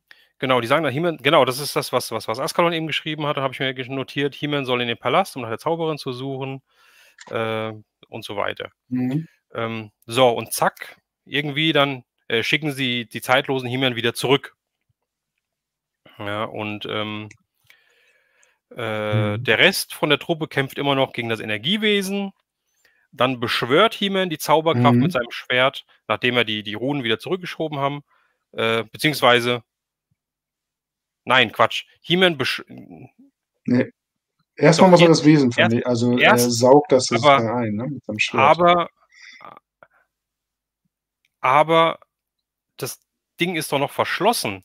Und vorhin, wie er die Macht beschwören wollte, konnte er sie ja nicht beschwören, weil es ja geschlossen war. Jetzt beschwört er sie und jetzt saugt er damit das Energiewesen ein. Oder habe ich jetzt einen Denkfehler? Und erst danach stellen sie die Runen zurück und Das danach ist ist erst wieder der ja, Schlund richtig, geöffnet. richtig. Aber dass er das Monster jetzt damit einsaugen konnte, ja, ich weiß nicht, das ist mir jetzt nicht so aufgefallen, ja, aber ist das Vorhin konnte er ja, ja vorhin die war Zauberformel gar nicht aussprechen, gar nicht zu Ende sprechen, weil's gar nicht geklappt hat. mhm, Und jetzt kann er sie zu ich Ende weiß es sprechen nicht. und saugt das Energiewesen ein. Muss ich vielleicht auch Da noch muss mal Alexander hören. vielleicht noch was zu sagen. Muss ich vielleicht auch noch mal hören, das Ganze. Ähm, Ja. genau, und dann ist das Energiewesen weg. Äh, Mhm. He-Man sagt zu Teela jetzt kommt wieder der alte He-Man aus den Europa-Hörspielen. „Teela soll alle rausführen. Ich gehe da runter und mache die Steine wieder in Ordnung“ und so weiter. Ja, also Mhm. ist wieder der Mhm. Macho He-Man, zum ersten Mal Mhm. zumindest hier. Mhm. Aber, die Truppe lehnt sich quasi auf und sagt: „Ne, wir machen das zusammen, wir helfen dir“ et cetera. Aber wer sagt das? Habe ich mir jetzt nicht notiert. Ich habe nur geschrieben, die Truppe will Ja, nicht wir wissen's hinaus nicht. und Wir wissen's nicht. Einer sagt aber: „Nein, ich gehe nicht.“ Sie wollen nämlich ja erst gehen. Sie wollen erst ja Hemans Wunsch entsprechen und ach gehen ja, und einer sagt dann: „Ich geht ihr, ich bleibe.“ Und du hast ja vorhin gesagt, du weißt gar nicht, ob Battlecat noch mal zur Sprache kommt. Und mhm. ich habe nicht in dem Moment, unterscheiden können, ob das Battlecat sagt oder ob das Fisto ist, der das sagt. Konnte ich nicht, weiß ich nicht. Einer von beiden müsste es gewesen sein. Aber Und Battlecat hätte dann, es ja gar nicht sein können, weil er ja gar nicht in Castle Grayskull drin war. ne, aber ich habe gedacht, so auf dem Weg nach draußen, ne? Die sind dann so schon so auf Ach dem Weg so. draußen und Battlecat steht vor Hm. der Tür und sagt dann: „Ne, geht mal, aber ich gehe rein und helfe He-Man.“ Aber wie gesagt, vielleicht war's auch Fisto, der das sagt. Ich bin der Das Meinung, war einer von Fisto. beiden müsste es Fisto war's, okay, Mhm. ja, okay. Fisto, gut. Das, Ja. habe ich in dem Moment wirklich nicht. Ich habe extra noch mal zurückgespult und ich konnte es nicht genau erkennen, welche Stimme es jetzt war. Vielleicht lag's daran, dass doch der Fisto-Sprecher, glaube ich, auch mal Battlecat gesprochen hat. Weiß Ähm nicht, aber hier jetzt, also Hör noch Stefan, ich mal, bitte dich. hier ganz Das ist ja, ganz ganz klar klar. Fisto. Also, wer das nicht als Fisto erkannt hat, da weiß ich auch nicht. Da musst du, glaube ich, wirklich noch mal reinhören. Ja, So, das also ja, aber okay, aber dann, wie gesagt, dann gehen alle runter, die Treppe noch mal runter und, verschieben die Steine wieder zum Anfang.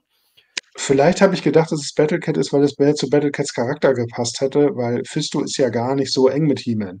Weil He-Man kennt ja noch niemand Hm, so richtig und da ist sein bester Freund Battlecat ist es wahrscheinlich, der sagt: „Ich helfe aber He-Man.“ hm, ja, ähm,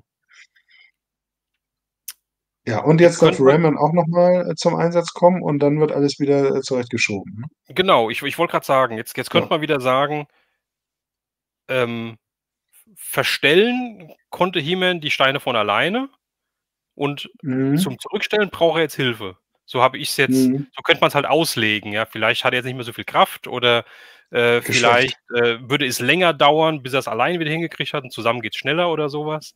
Mhm. Ähm, aber das habe ich mir Ja, auch noch aufgeschrieben. es wird nicht so ganz klar. Also, im Comic ist es so, dass er diesen Zeitstein zurückschieben muss alleine, weil er ist immer noch gefangen und er muss den Zeitstein verschieben, um überhaupt aus diesem Schlund wieder rauszukommen. Da wird das 'n bisschen anders dargestellt. Und er scheitert fast dran, weil es halt sehr, sehr, sehr schwierig ist, in dieser Leere da diesen Stein zu bewegen. Und hier ist es jetzt so, ja, Gemeinschaft ich finde es gut, dass sie's gemeinsam machen, ja, Ja, ich wie auch. du schon sagst, wahrscheinlich, weil's schneller geht, oder vielleicht, weil er wirklich schon so 'n bisschen, geschwächt war. Und wir hatten Mhm. davor oder ja, davor ja auch noch die Szene, wo He-Man wieder etwas, um Ausreden verlegen ist, wenn's darum geht, noch mal zu sagen, warum er der Meinung war, er könnte das Energiewesen einsaugen. Und er sagt: „Ja, ist doch ganz klar, wenn ich mich ja, also, Genau, ne, habe richtig. ich“ und Teela sofort muss sich sofort einhaken und sagt: „Was wolltest du sagen?“ So Richtig. ungefähr. Da wirkte He-Man auch wieder sehr unbeholfen an der Stelle. Da Aber das fand das ich's finde ich, aber schon ganz lustig. ja, ich auch. Ich auch. Ja. Ähm, genau, also Steine zurückgeschoben, alles erledigt Mhm. und Mhm. Szenenwechsel, letzter Szenenwechsel für heute, für das Mhm. Hörspiel, für den Stream. Wir sind noch mal bei Skeletor und Lynn. Und Ja, Skeletor ist noch mal 'ne mächtig starke sauer. Szene. Ja, Skeletor ist Mhm. mächtig sauer, von wegen: „Du hast versagt“ et cetera und so weiter. Und dann kommt auch was, was ich richtig klasse fand. Äh, dann sagt er: „Lynn, sende einen Ruf aus an alle Ausgestoßenen“ und so Ja. weiter. Noch so 'n paar Begriffe sagt er: „Wir brauchen Krieger und Verbündete, die keine Fragen stellen.“ Ja, aber dann finde ich interessant, dann sagt er: „Wir zahlen in Gold.“ Ja, Also, das das ist fand das ich auch erste gut. Mal, dass ich Skeletor gehört habe. Vielleicht bin ich auch nicht so bei den neuen Sachen nicht so ganz dabei, dass er die Leute bezahlen will Mhm. mit Gold. Dass Gold überhaupt zur Sprache kommt, Ja, fand ich genau, interessant. richtig. Aber das ist auch wieder was, was ich eigentlich gut finde. Was es das hört jetzt blöd an, aber was es 'n bisschen realistischer macht, dass die Mhm. Leute halt Ja, bezahlt werden wollen. Das ist ja er heuert heutzutage so ist es ja Söldner so, an ja. sozusagen, ne? Genau, so Söldner und so was halt, ja, finde ich Ja. richtig cool. Und, Mhm. äh genau, und dann sagt er noch mal: „Mehr Gold gibt es noch, wenn jemand ihm He-Man oder einen seiner Freunde bringt“ et cetera. Mhm. Ähm, genau, und dann sagt Lynn noch mal so von wegen, dass der Plan gescheitert ist, ist doch gar nicht so verkehrt gewesen, bla bla bla. Und dann widerspricht ihr Skeletor zwar und sagt, das ist Mhm. total kacke, dass der Plan gescheitert ist, aber dann hörst du ihn so in sich reinreden quasi, dass Mhm. es doch ganz gut war, ähm weil ansonsten der Schaden, den sie angerichtet hätten, nicht mehr gut zu machen gewesen wäre. Ja, Und dann Evelyn vermutet das. Ne, das sagt Hm? Skeletor zu sich. Das habe Skeletor ich nicht sagt so zu sich, verstanden. Skeletor widerspricht ihr und sagt sich dann aber im Leisen, dass es doch gut war, da sie sonst einen Schaden angerichtet hätten, der nicht mehr gutzmachen gewesen wäre. Das Das habe ist ich mir ja so witzig, das habe ich aufgeschrieben. anders verstanden. Okay, Ich habe so vielleicht habe ich's auch wieder falsch verstanden, dass aufgeschrieben. Lynn, diese Sorge äußert mit dem Schaden, der nicht mehr gutzumachen wäre und Skeletor dann, in sich so reinlacht und ich habe so interpretiert, dass er genau das wollte. Dass er so sagt: „Ja, ein Schaden, der nicht mehr gutzumachen wäre“ und so lacht. Und da ist mir das zweite Mal der Gedanke gekommen, dass er Castle Grayskull vielleicht eigentlich zerstören will und gar nicht also in dieser Realität und es ihm nicht darum geht, die Burg zu erobern, sondern die Burg zu zerstören. Mhm. So habe ich das, verstanden, weil ich habe mir nämlich auch aufgeschrieben, Skeletor freut sich. Also, ich habe das so Genau. interpretiert, er d genau das wollte eigentlich, was Lynn befürchtet hat. Und das war für mich auch wieder oder da hat's was Lynn gesagt hat, mich so 'n bisschen auch an die alten Geschichten erinnert, aus den Hörspielen, wo Skeletor ja auch manchmal in seiner Machttrunkenheit zu viel wollte und den Planeten fast an den Rand des Untergangs gebracht hätte, unter anderem Mhm. natürlich bei Anti-Eternia. Mhm. Aber auch, Mhm. wo er diesen, ich glaube Folge 17 war das, ich weiß nicht mehr ganz genau, mit der wo alles überflutet wird, wo er dann auch Genau, richtig, wo dann wo 'nem dann wo He-Man dann zu der tauchen muss Erkenntnis und gelangt, ja, ja. dass er's übertrieben hat. Mhm. Ja, aber Ähm, da gebe ich der Retrofabrik recht. Ja, ich muss ganz ehrlich sagen, ja, habe ich am Anfang von schon mal Anstatt erwähnt am Anfang von dem Stream schon mal ja, erwähnt. Ich ja, ja. finde diesen Skeletor besser als den Peter Pasetti aus Europa. Ja, Stimme ich nicht zu, wie gesagt, aber nicht er macht seinen nicht Job gut. ja, nicht, von der Person her und so weiter, ja. Also, Peter Pasetti ist einmalig, ja, und er hat den Skeletor auf seine Weise einmalig gesprochen. Ja, aber hier zu diesem Hörspiel passt halt dieser düstere, dieser grobschlächtige, dieser wirklich brutale Skeletor, auch mit dieser dunklen Stimme und so weiter, viel, viel besser, als wenn ich mir da jetzt den Peter Pasetti Skeletor mit seinen Worten, die sich quasi überschlagen und so weiter, mit dieser teilweise hellen, sarkastischen Stimme und so weiter, äh, kann ich mir ja gar nicht Aber vorstellen. Also, der die passt Stimme hier von hundert Peter Prozent Pasetti ist rein. doch nicht hell. Die ist doch Doch, auch düster. teilweise, wenn er so in die Höhen steigt, dann ist die schon recht schrill, finde ich. Ja, Also, er ich spielt er fand spielt halt so grade übertrieben. Das finde ich halt das Gute an ihm und das passt zu den Europa-Hörspielen. Aber hier ja, passt dieser Skeletor wie die Faust aufs Auge. Ja, das Hörspiel ist 'n bisschen düsterer. mhm, Es hat seine flapsigen Anteile halt auch mit dem unbeholfenen He-Man und so weiter. Ja, aber mhm, von der Grundstimmung her finde ich das Hörspiel wirklich düster eingeordnet, also wirklich in sich mhm, stimmig. Und da passt, finde ich, dieser Skeletor halt richtig rein. Ich finde, der Sprecher, ja, Johannes Steck, macht 'n richtig genialen Job. Finde ich richtig klasse. mhm. Meine Meinung. Also, ich stimme dir dazu, dass er gut spricht, aber ich, finde, der, Peter Pasetti hätte genauso diesen, Monolog sprechen können und hätte genauso mit diesem, Lachen am Ende und diesem Zerstören also, ich, empfinde es eigentlich nicht so, dass der damals jetzt irgendwie zu, flapsig oder übertrieben war. Also, ich finde, den Skeletor ist der beste Skeletor-Sprecher überhaupt. Und ich denke, wäre Peter Pasetti noch da und könnte er das noch, hätte ich ihn mir wieder als Skeletor gewünscht. Also, ich finde, er macht hier seinen Job gut, der Johannes Steck, aber ich finde, nicht, dass er in irgendeinem Aspekt besser wäre als Peter Pasetti, aber das ist ja das Schöne, alles Geschmackssache. Richtig, ganz genau. Ganz genau. Ja, wie gesagt, ich will auch die beiden Gibt nicht es denn vergleichen, um Gottes Willen. gibt es denn ein, was sagst du denn zum He-Man? Also, mir hat er ja diesmal nicht so gut gefallen. Mir wirkte er etwas zu unbeholfen und etwas zu ja, ich weiß auch nicht so richtig, was ich hier eigentlich tue. Es war mir Tick drüber. Also, ja, also eigentlich mir auch. Auf der anderen Seite finde ich, passt es aber wiederum in diese Folge, in diese Situationen rein. Weil man muss Mhm. sich halt überlegen, er ist so Ja, der das passt schon, quasi das quasi stimmt. so er ist so der Auserwählte quasi, hat aber überhaupt keine Mhm. Ahnung, was er machen soll, hat keine Ahnung, wie er da hinkommt, Mhm. hat keine Ahnung, was Mhm. los ist.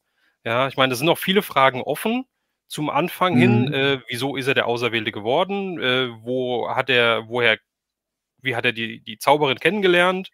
Ja, et Mhm. cetera und sowas. Wie hat er das Schwert bekommen und so weiter. Dass er da so überhaupt keine Erfahrung und sowas hat, aber trotzdem sich in Mhm. He-Man verwandeln kann, ist ein bisschen, ja, komisch, sage ich mal.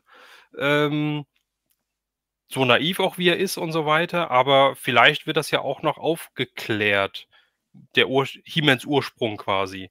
Weil Ja, bestimmt, das er denke ich muss ja schon. schon irgendwie er muss ja schon irgendwas erlebt haben, um halt überhaupt das Schwert zu bekommen und die Zauberformel zu kennen und zu wissen, was passiert, wenn er Mhm. sie spricht Mhm. und so weiter.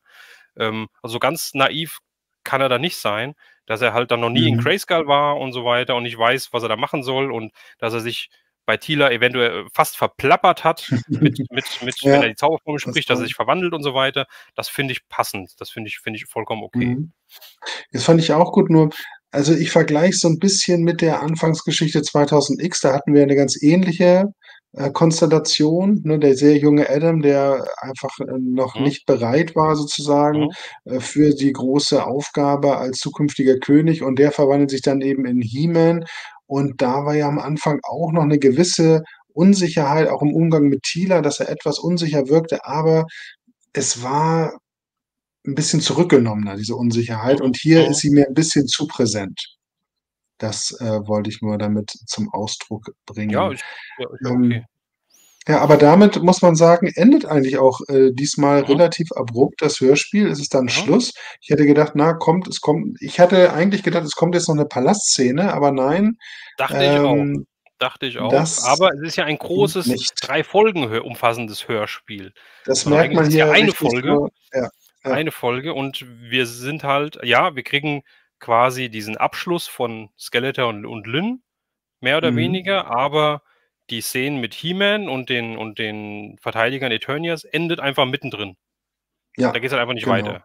Ja, also du Ja. weißt jetzt nicht, finden sie die Sorceress, gehen sie zurück in den Palast, was ist da los et cetera und so, da Mhm. wirst du einfach zurückgelassen. Mhm.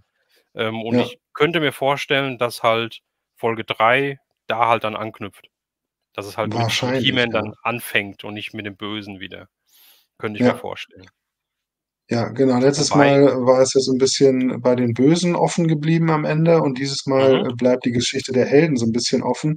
Und ich bin immer richtig. noch verwundert, was das mit dem Palast auf sich hat, weil die Sorceress doch in Snake Mountain gefangen gehalten wird und nicht im Königspalast. Aber ich denke mal, das wird nächste Folge aufgeklärt. Ich hoffe es. Ich hoffe es, weil Ja, ansonsten bestimmt. genau, sollen wir schon mal einen Ausblick geben auf Folge 3, die da heißt „Der Kristallschild“. Auch interessanter Ähm, Titel. ich könnte schon mal die Inhaltsangabe vorlesen, wenn das gewollt ist. Meinst du, das wollen wir jetzt schon machen? Weiß Oder ich wollen wir noch nicht. mal unser Fazit erst mal vielleicht noch mal Okay, dann lassen wir das, dann heben wir uns das wirklich für das Review der Folge 3 auf. Wobei ich gerade ja, gesehen ich denke habe, auch. vielleicht kann die Retrofabrik oder jemand, der da Bescheid weiß, noch mal sagen, Folge 3 laut Amazon erhältlich ab dem 1.11. Ja, also das geht ja schon relativ flott. Ja, also in einem Monat, heute Mhm. in einem Monat. Vielleicht kann die Retrofabrik sagen, ob es vielleicht bei der Retrofabrik schon früher erhältlich ist oder auch zum 1.11. der offizielle VÖ ist. Weil wir haben nur noch einen Monat und dann geht's schon mit Folge 3 weiter, finde ich krass. Ähm, Aber war das nicht auch so geplant, dass pro Monat ein Hörspiel erscheinen sollte? Hatte ich so verstanden. also ich weiß, dass die Abstände relativ kurz sein sollen. Ob es jetzt wirklich ein Monat ist oder 2, bin ich mir jetzt nicht hundertprozentig sicher. Mhm. Ist aktuell noch so geplant und bei Mhm. uns ein paar Tage Ein paar eher. Tage Ja, eher, okay. okay. Ja, finde ich cool. Mhm. So, Fazit, sagtest du. Ja, Ja. dann fang mal an. Ich schütte mir noch mal was zu trinken ein. Ja, also auf jeden Fall für mich 'ne Steigerung zum ersten Hörspiel. Hat mir eigentlich in praktisch allen Belangen besser gefallen, vor allen Dingen der Spannungsaufbau, der mir beim ersten Hörspiel noch 'n bisschen gefehlt hat. Hier waren viele Elemente, die einfach die Geschichte spannend gemacht haben. Es ging schon los mit diesem Sturm, der sich da zusammenbraut, mit diesem seltsamen Verhalten der Monster. Mhm. Dann noch mal, was jetzt genau in Castle Grayskull eigentlich los ist, ne? Wir wundern uns, dass, die Burg ist leer, aber die Zauberin scheint doch irgendwie da zu sein, aber dann ist sie es doch nicht. Es werden, und auch was die Zeitlosen dann sagen, dass wenn, Castle Grayskull irgendwie sein wahres Gesicht enthüllt, dann wirst du einiges, also, es werden viele Dinge gesagt, die einfach Spannung erzeugen. Mhm. Genau wie auch die Mhm. Szene mit Battlecat, der dann auf einmal in 'ne andere Richtung reitet und man fragt sich: „Was ist jetzt los?“ Also, ich habe mich häufiger, gefragt: „Was passiert jetzt als Nächstes?“ Und das fand ich sehr, sehr gut. Und was mir einfach auch gefallen hat, auch wenn das vielleicht jetzt, die Retrofabrik gar nicht so gerne hört, aber ich hatte hier 'n sehr, sehr starken Europa-Vibe und mich hat das einfach sehr gefreut, ne? Schon mal dieses düstere Theme am Anfang, dass es direkt bei den Bösen losgeht, dann halt mit dem Zwischenspiel von Stratos und Bassoff, der Überschwenk in den Königspalast, diese Mhm. klassische Szenerie mit Orko, Cringer und Battlecat, die wir so oft schon gehört haben und dann die Teela, die He-Man sucht oder Adam sucht. Und was mir auch unheimlich gut gefallen hat, neben dem Auftritt von Beastman, ist eben der Auftritt der Zeitlosen, diese Mhm. großartigen Mhm. Sprecher. Und ich fühlte mich in weiten Teilen so 'n bisschen an Folge 2 der alten Europa-Hörspielserie „Das Todestor“ erinnert. Hier waren, finde ich, viele Elemente, die ähnlich waren, also vom ganzen Aufbau der Geschichte her. Und dann hat mich der eine Zeitlose sehr an den alten Priester der Riesen aus „Das Mit der Todestor“ Peitsche. erinnert. Diese erhaben, war's der mit der Peitsche? Ne, nicht der mit der Peitsche, sondern dieser Älteste da, der sie nachher zurückbringt. Das Mhm. ist, glaube ich, nicht derselbe, oder? Ich weiß nicht. Auf jeden Fall hat mich der Sprecher so 'n bisschen daran erinnert, diese erhabene, Stimme und, ja, wie das alles so rübergebracht wird. Also, hier waren ganz viele Elemente, die mir einfach richtig gut gefallen haben. Und, so kann es gerne weitergehen. Ich habe mir gar nicht viel, Kritik aufgeschrieben. Ich fand's super, dass Das He-Man will doch was auch heißen Hilfe bei dir. braucht. Ja, dass He-Man doch auch Hilfe braucht, fand ich sehr, sehr gut. Und wie gesagt, die Spezialfähigkeiten kommen zum Einsatz, außer bei Fisto, der hat hier nicht so viel zu tun. Also, jedenfalls hört man nichts von, ihm, dass er jetzt in irgendeine Action großartig involviert war, genau wie Renius, aber da kommen wir nachher noch bei den Kritikpunkten zu. Ich fand's gut, dass Hordak erwähnt wurde Mhm. und, ich fand es auch, ja, auch, dieses Ende war toll und es war einfach super atmosphärisch. Noch mal 'ne ganze Ecke, also, für mich in jedem Belang noch mal 'ne Schippe draufgelegt im Vergleich zum ersten Hörspiel. Das hört sich alles in allem sehr, sehr positiv an und, äh, dem kann ich auch Ach, nur guck mal hier, der beipflichten. Ascalon Ich habe jetzt schreibt, der Sp ja, ja, ich habe es grad der Sp gesehen. Ich habe der grade, Sprecher der Zeitlosen war auch beim Todestor dabei. während du gesprochen hast, habe ich jetzt grade im Mediabook hier, weil hier hast du hier die Sprecher auch Mhm. aufgelistet, Ah, geguckt, ob mir da ein Name der ja. Zeitlosen bekannt vorkommt, Mhm. aber ich weiß es jetzt nicht.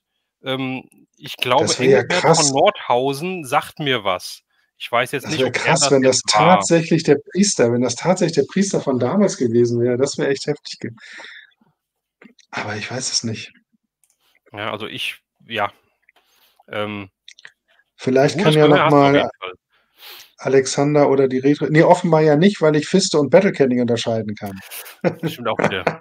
Also, Aber du hier hast habe ich mein jetzt 'n bisschen ja, 'n bisschen wie gerettet habe ich, ne? 'N bisschen, mhm, genau, hast wieder 'n bisschen bisschen, gerettet, ja. Kredit bekommen wieder. Ja, Ja. Und das ist dein Fazit? äh Da müsst ihr aber mal recherchieren. Ui, ui, oh, wir müssen selber recherchieren. Ach Mensch. oh Mann, ey, auch falsch gelegen. Engel von Aber die Nordhausen Stimme ist der kenne ich auf jeden Fall. Realfilmskrimiator. Okay. Die Stimme kenne ich auf jeden Fall. Ach herrje. Jetzt wird's aber ganz skurril hier. Guck mal da. Hm, ja, Eine der Zeitlosen. Ja. das mag sein, ja, aber Mhm. von der haben wir gar nicht gesprochen. Mir ging's um diesen, Aber trotzdem bin ich der sehr am impressed. Anfang der Zeitlose, der am Anfang den größten Sprechanteil hat, der hat mich sehr an das Todestor erinnert. Okay. Henry König ist der alte King Hiss. Okay, das Und also, Goras. es was, Goras? Ach, Goras, der Vetter, Beziehungsweise beziehungsweise was Askelon sagt. ich Ja, glaube, wir können jetzt hier ja. sehr lange über diese Grundsprecher sprechen. Ich Ja, glaube, es um es es ist ja auch kurz nicht so entscheidend. Ich habe jetzt nicht nein, gedacht, dass es derselbe ist. Ich habe einfach nur so von der ganzen Atmosphäre her und diese erhabene, Sprechweise hat mich einfach sehr an das Todestor erinnert und diesen mhm, Hohepriester da und das fand ich gut. So, mehr wollte ich ja gar nicht sagen. okay, da hättest du auch kürzer haben können. Ja, aber Dann frag doch nicht, hätte alles in Evelyn jetzt allem gesagt. nein, alles gut. Alles in allem muss ich wirklich sagen, also um das mit den Sprechern jetzt abzurunden, ich finde, die Sprecher haben hier 'n richtig, richtig geilen Job gemacht. Alle Also, toll. richtig klasse. Ähm, Da war ich keiner, wo ich finde irgendwie sage: „Ah, hat mir nicht gefallen." ich finde auch, es ist, äh ich meine, Hörspiel 1 haben mir die Sprecher auch schon gefallen. Ja, ich fand auch Mhm. Hordak richtig gut. Ähm, okay, jetzt muss ich noch mal kurz einblenden. Der Sprecher war Christian Rode. Okay, der Priester. Ach, Christian das war auch der Rode, ja. gleiche mit der Peitsche, ja. Ja, Mhm. okay.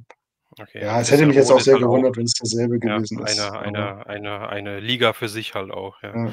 Ähm, Aber anscheinend war ja doch irgendeiner von damals dabei, mhm, hieß es ja. Na ja, hm. Okay, egal. ähm, also,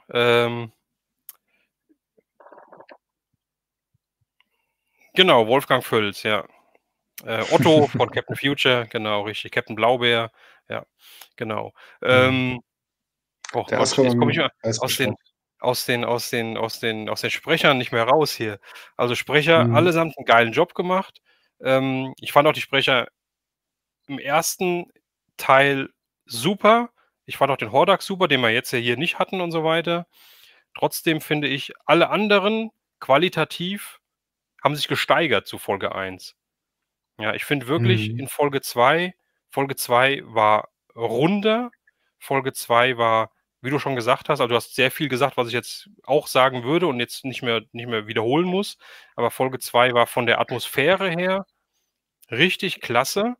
Ja, ich habe es halt leider so oft so, dass ich mit ersten Folgen und was Einführungen angeht und so nicht so ganz viel anfangen kann, weil ich's dann einfach langweilig teilweise finde.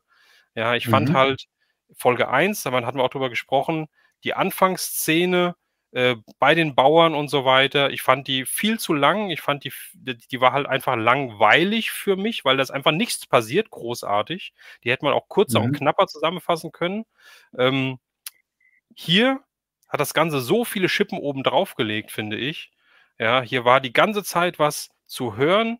Hier warst du die ganze Zeit am Ball. Ich wollte wissen, wie es weitergeht. Ja, die Soundkulisse fand ich richtig gut. Die Sprecher waren richtig Bombe.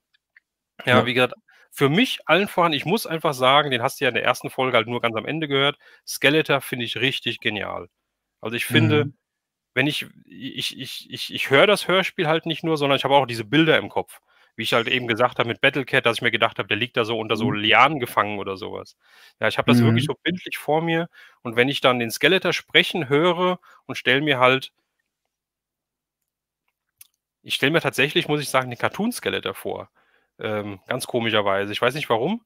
Ähm, Hm. Mhm.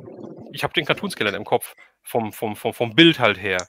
Aber, auch wenn ich die Cartoons gar nicht so gut fand oder finde. Aber, ich muss sagen, das passt für mich einfach.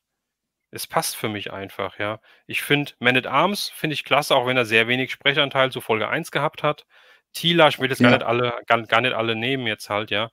Mhm. Lynn, von der Sprecherin auch klasse, von dem Text, den sie sagt, sage ich mal, fand ich sie 'n bisschen zu eingeschüchtert, muss ich sagen halt, ja. Ich weiß, Skeletor, großes Magiewesen, auf einmal ist er da heraufbeschworen, zack, und will er die Kehle Mhm. rausreißen und so was.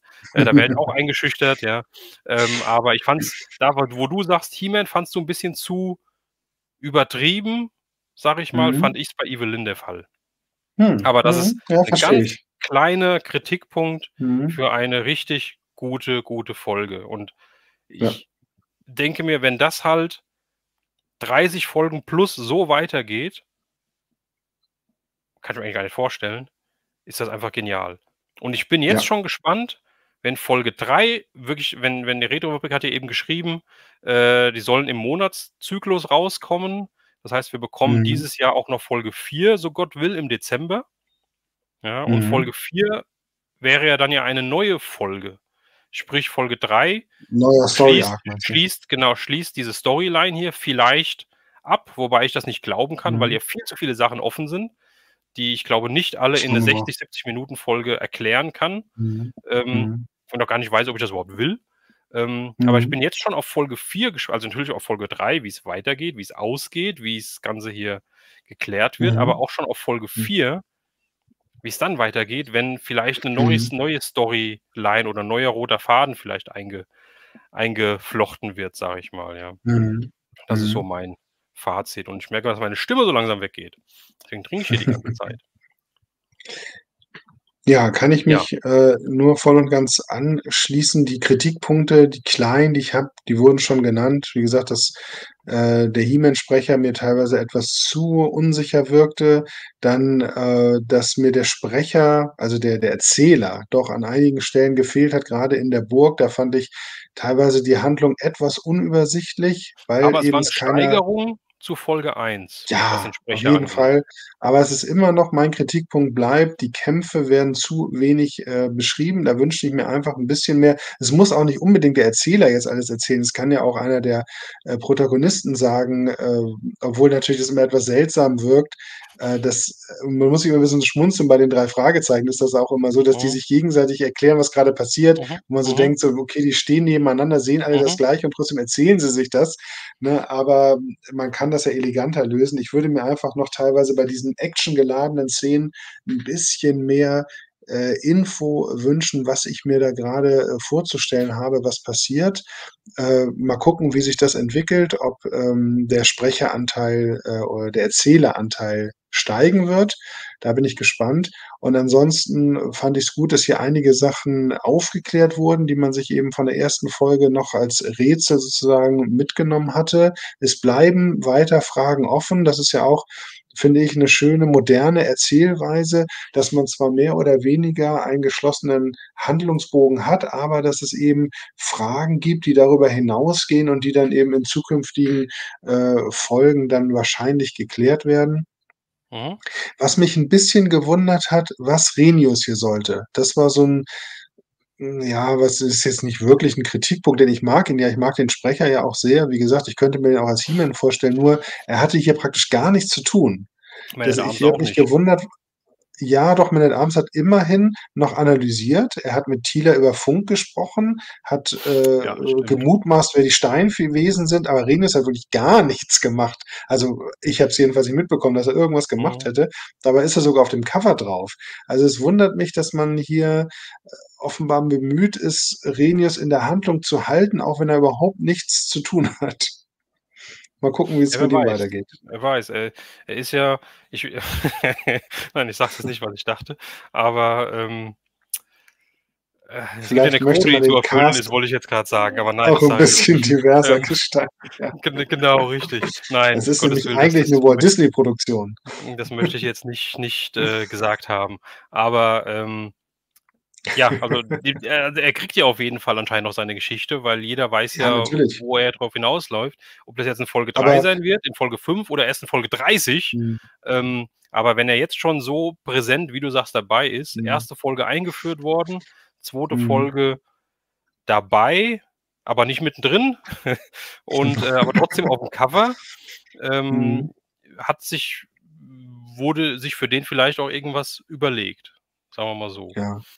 Also, ich fand ihn halt hier 'n bisschen fehl am Platze, weil er halt auch nichts er hatte nichts zu tun. Er ist auch nicht stark genug, muss man einfach sagen, ne? Er hat eigentlich nichts beizutragen, ne? Er kann Mhm. nix, muss man mal ganz hart sagen. Teela hat ja zumindest noch den Vorteil, sie ist leise und sie ist schlau und ist da hinterher, geschlichen. Aber der Renius, muss man jetzt mal ganz hart sagen, er kann ja nix, was ihn irgendwie auszeichnen würde, bisher jedenfalls. Er ist 'n Soldat, er scheint, überlegt und strategisch denken zu können, aber jetzt in dieser Situation in Castle Gut, er hat Grayskull nichts hat dazu er beigetragen. für mein Empfinden nichts zur Handlung beigetragen und deswegen Mhm. finde ich, hätte man ihn auch weglassen können, weil man ohnehin schon relativ viele Leute dabei hatte, relativ viele Sprecher und das ist eben ja auch einer der wenigen Kritikpunkte, die ich noch mal kurz anbringen möchte. Ich würde mir wünschen, dass man häufiger mal, äh, noch mal versteht, wer gerade spricht. Ich bin mal gespannt, wenn dann die Bösewichte alle eingeführt werden, wie das Mhm. dann sein wird, weil hier hatte ich, wie gesagt, teilweise 'n bisschen Probleme, die Sprecher noch so auseinanderzuhalten, Mhm. grade mit dem guten Ram Man, Fisto und eben auch 'n bisschen Battlecat, die eben alle diese sehr grummelige, tiefe, Stimme haben. Mhm. Okay. Ja, vielleicht Ja, wird drauf eingegangen, vielleicht wird noch mal überdacht oder so was, ja, oder auch nicht. Wir schauen werden's wir im mal. 3. Hörspiel erfahren auf jeden Fall. Ja. Und selbst wenn nicht, sind das alles marginale Punkte und ich war wieder absolut überrascht, wie schnell knapp 70 Minuten umgehen Ja, können. Das ist ja schon ja. ja, ist ja fast 'n Kinofilm gewesen, also jedenfalls in den 80ern. Also, das ist ja Ja, schon schon, heftig schon. und es kam mir, vor wie, ja, noch nicht mal 'ne Stunde. Also, es ist Ja, so schnell wieder vergangen.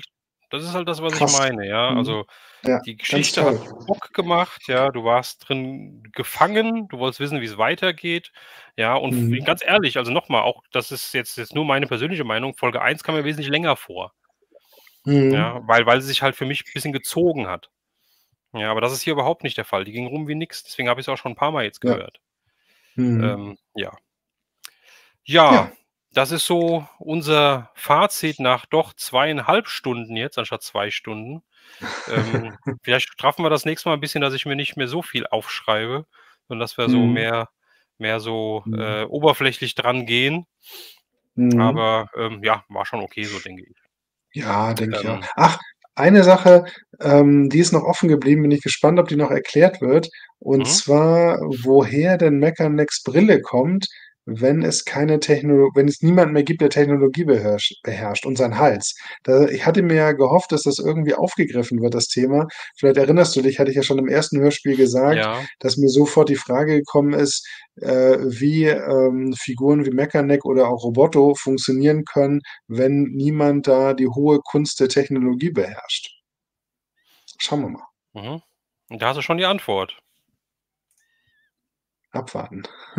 Abwarten. Da gibt's bestimmt den Ja, einen oder anderen ganz bestimmt. Ingenieur, so 'ne Art Gwildor vielleicht, der gleichzeitig auch Bibliothekar ist vielleicht, der, Gucken wir da was mal. zusammenschrauben kann. Wer weiß das Mhm. schon? Und die nächste Ja. Folge wird 'n bisschen kürzer. Ich finde, die muss gar nicht kürzer, also klar, habe ich Mhm. keinen Einfluss drauf, aber ich meine nur, das war jetzt keine Kritikpunkt, dass die Folge, lang oder schnell vorbeigeht. Wenn die Mhm. Folge mich fasst, dann kann die Folge auch 80 Minuten sein. Ja. Wenn sie spannend bleibt, oftmals ist es ja so, je länger die Folgen gehen, auch Mhm. das, du hast eben die 3 Fragezeichen erwähnt, die alten Folgen waren so 30 bis 40 Minuten, die neuen sind auch 70 Minuten und die neuen höre ich immer noch. Ich versuche es immer, aber oftmals Mhm. quäle ich mich da durch, weil da so viel reingepackt wird, was so uninteressant ist und so weiter. Mhm. Und, Das klappt dann hier nicht. genau, dann lieber etwas kürzer in Anführungsstrichen, wenn man nicht viel zu sagen hat. Wenn wie Ja, hier in ja. Folge 2 das so Mhm. vollgepackt ist mit so vielem geilen Zeug, dann kann die Mhm. Folge auch so lange sein. Richtig klasse, ja, richtig klasse. Ja. Ach so, die nächste Folge, also unsere Folge wird kür jetzt habe ich so die ganze Zeit darüber gesprochen. Du meintest unsere Folge. Ach so. Ja, wir setzen uns einfach so 'n Timer auf 2 Stunden und nach 2 Stunden ist einfach aus der Stream. Das können wir machen, da müssen wir uns ranhalten. Ja, ich glaube, das Ähm, war so gemeint, dass, die Hörspielfolge kürzer ist und dadurch kann dann auch unser Review wieder kürzer ja, aber werden. wir können ja auch Sowohl als auch, ja. über 'ne 30 Minuten Folge 2,5 Stunden sprechen, wenn's Das genug zu kriegen wir sprechen hin, gibt. Ja, ja. aber auf jeden Fall hat's wieder sehr viel Spaß gemacht. War sehr schön, Ja. dass ihr alle so zahlreich wieder dabei wart, dass auch die Produzenten und die, jetzt habe ich schon wieder den Namen vergessen, Autoren, des Hörspiels anwesend waren. Also, vielen Dank an die Retrofabrik, Ja, vielen Dank an den Alex, vielen Dank an Ascalon. Richtig schön, vielen, hat mich vielen Dank. gefreut. Und auch an alle anderen, die dabei waren. Wie gesagt, der Stream ist nachher noch mal zur Aufzeichnung auf jeden Fall, abrufbar auf YouTube. Und, genau, Jana Rucola haut jetzt auch ab und dann machen wir das genauso. Gute Nacht, schönen Ja, Abend noch. Ja, hat sehr viel Spaß gemacht. Freuen uns schon, wie gesagt, auf Folge 3 und, mit diesen Worten verabschiede ich mich und, ja. würde sagen, wir sind jetzt hier raus. Vielleicht mag der Stefan noch ein paar Abschlussworte sagen von seiner Seite aus. Ich bin fertig und ich drücke gleich auf den Ausknopf, sobald Stefan fertig ist. Ne, ich glaube auch, es wurde genug gesprochen. Ich, möchte nur noch mal ein Lob, was mir grade noch einfällt, ähm, an die, Schreiber der Geschichten, geben in Bezug auf die Comicvorlagen, denn ich habe jetzt hier wirklich im Vorfeld mir noch mal beide Comicgeschichten durchgelesen und auch wenn ich die, interessanterweise war das haben wir gar nicht gesagt am Anfang, das waren ja dieses Mal beides Geschichten aus dem Interpart Verlag und nicht von Also Ehapa. kein Und auch wenn ich die Interpart-Geschichten, sehr schätze und sie besser finde als die Ehapa-Storys, muss man schon sagen, dass das Ausgangsmaterial hier stellenweise unlogisch und auch 'n bisschen schwach ist, grade auch was Zodak eigentlich in der Originalgeschichte zu suchen hat. Erschließt sich einem überhaupt gar nicht. War sehr, sehr gut, dass der hier rausgelassen wurde. Also, ich finde es toll, wie man, so ein Grundgerüst sozusagen, ein erzählerisches Grundgerüst nimmt und dann da aber so viel mehr reingibt und so viel oder so gut das Ganze unterfüttert, dass es 'ne richtig schöne, moderne, große Geschichte wird. Also, da auch noch mal ganz, ganz großes Lob und Dankeschön. Perfekt. Jetzt sage ich doch noch mal was. Macht's gut, Leute. Schönen Abend, gute Nacht. Bis zum nächsten Mal. Tschau.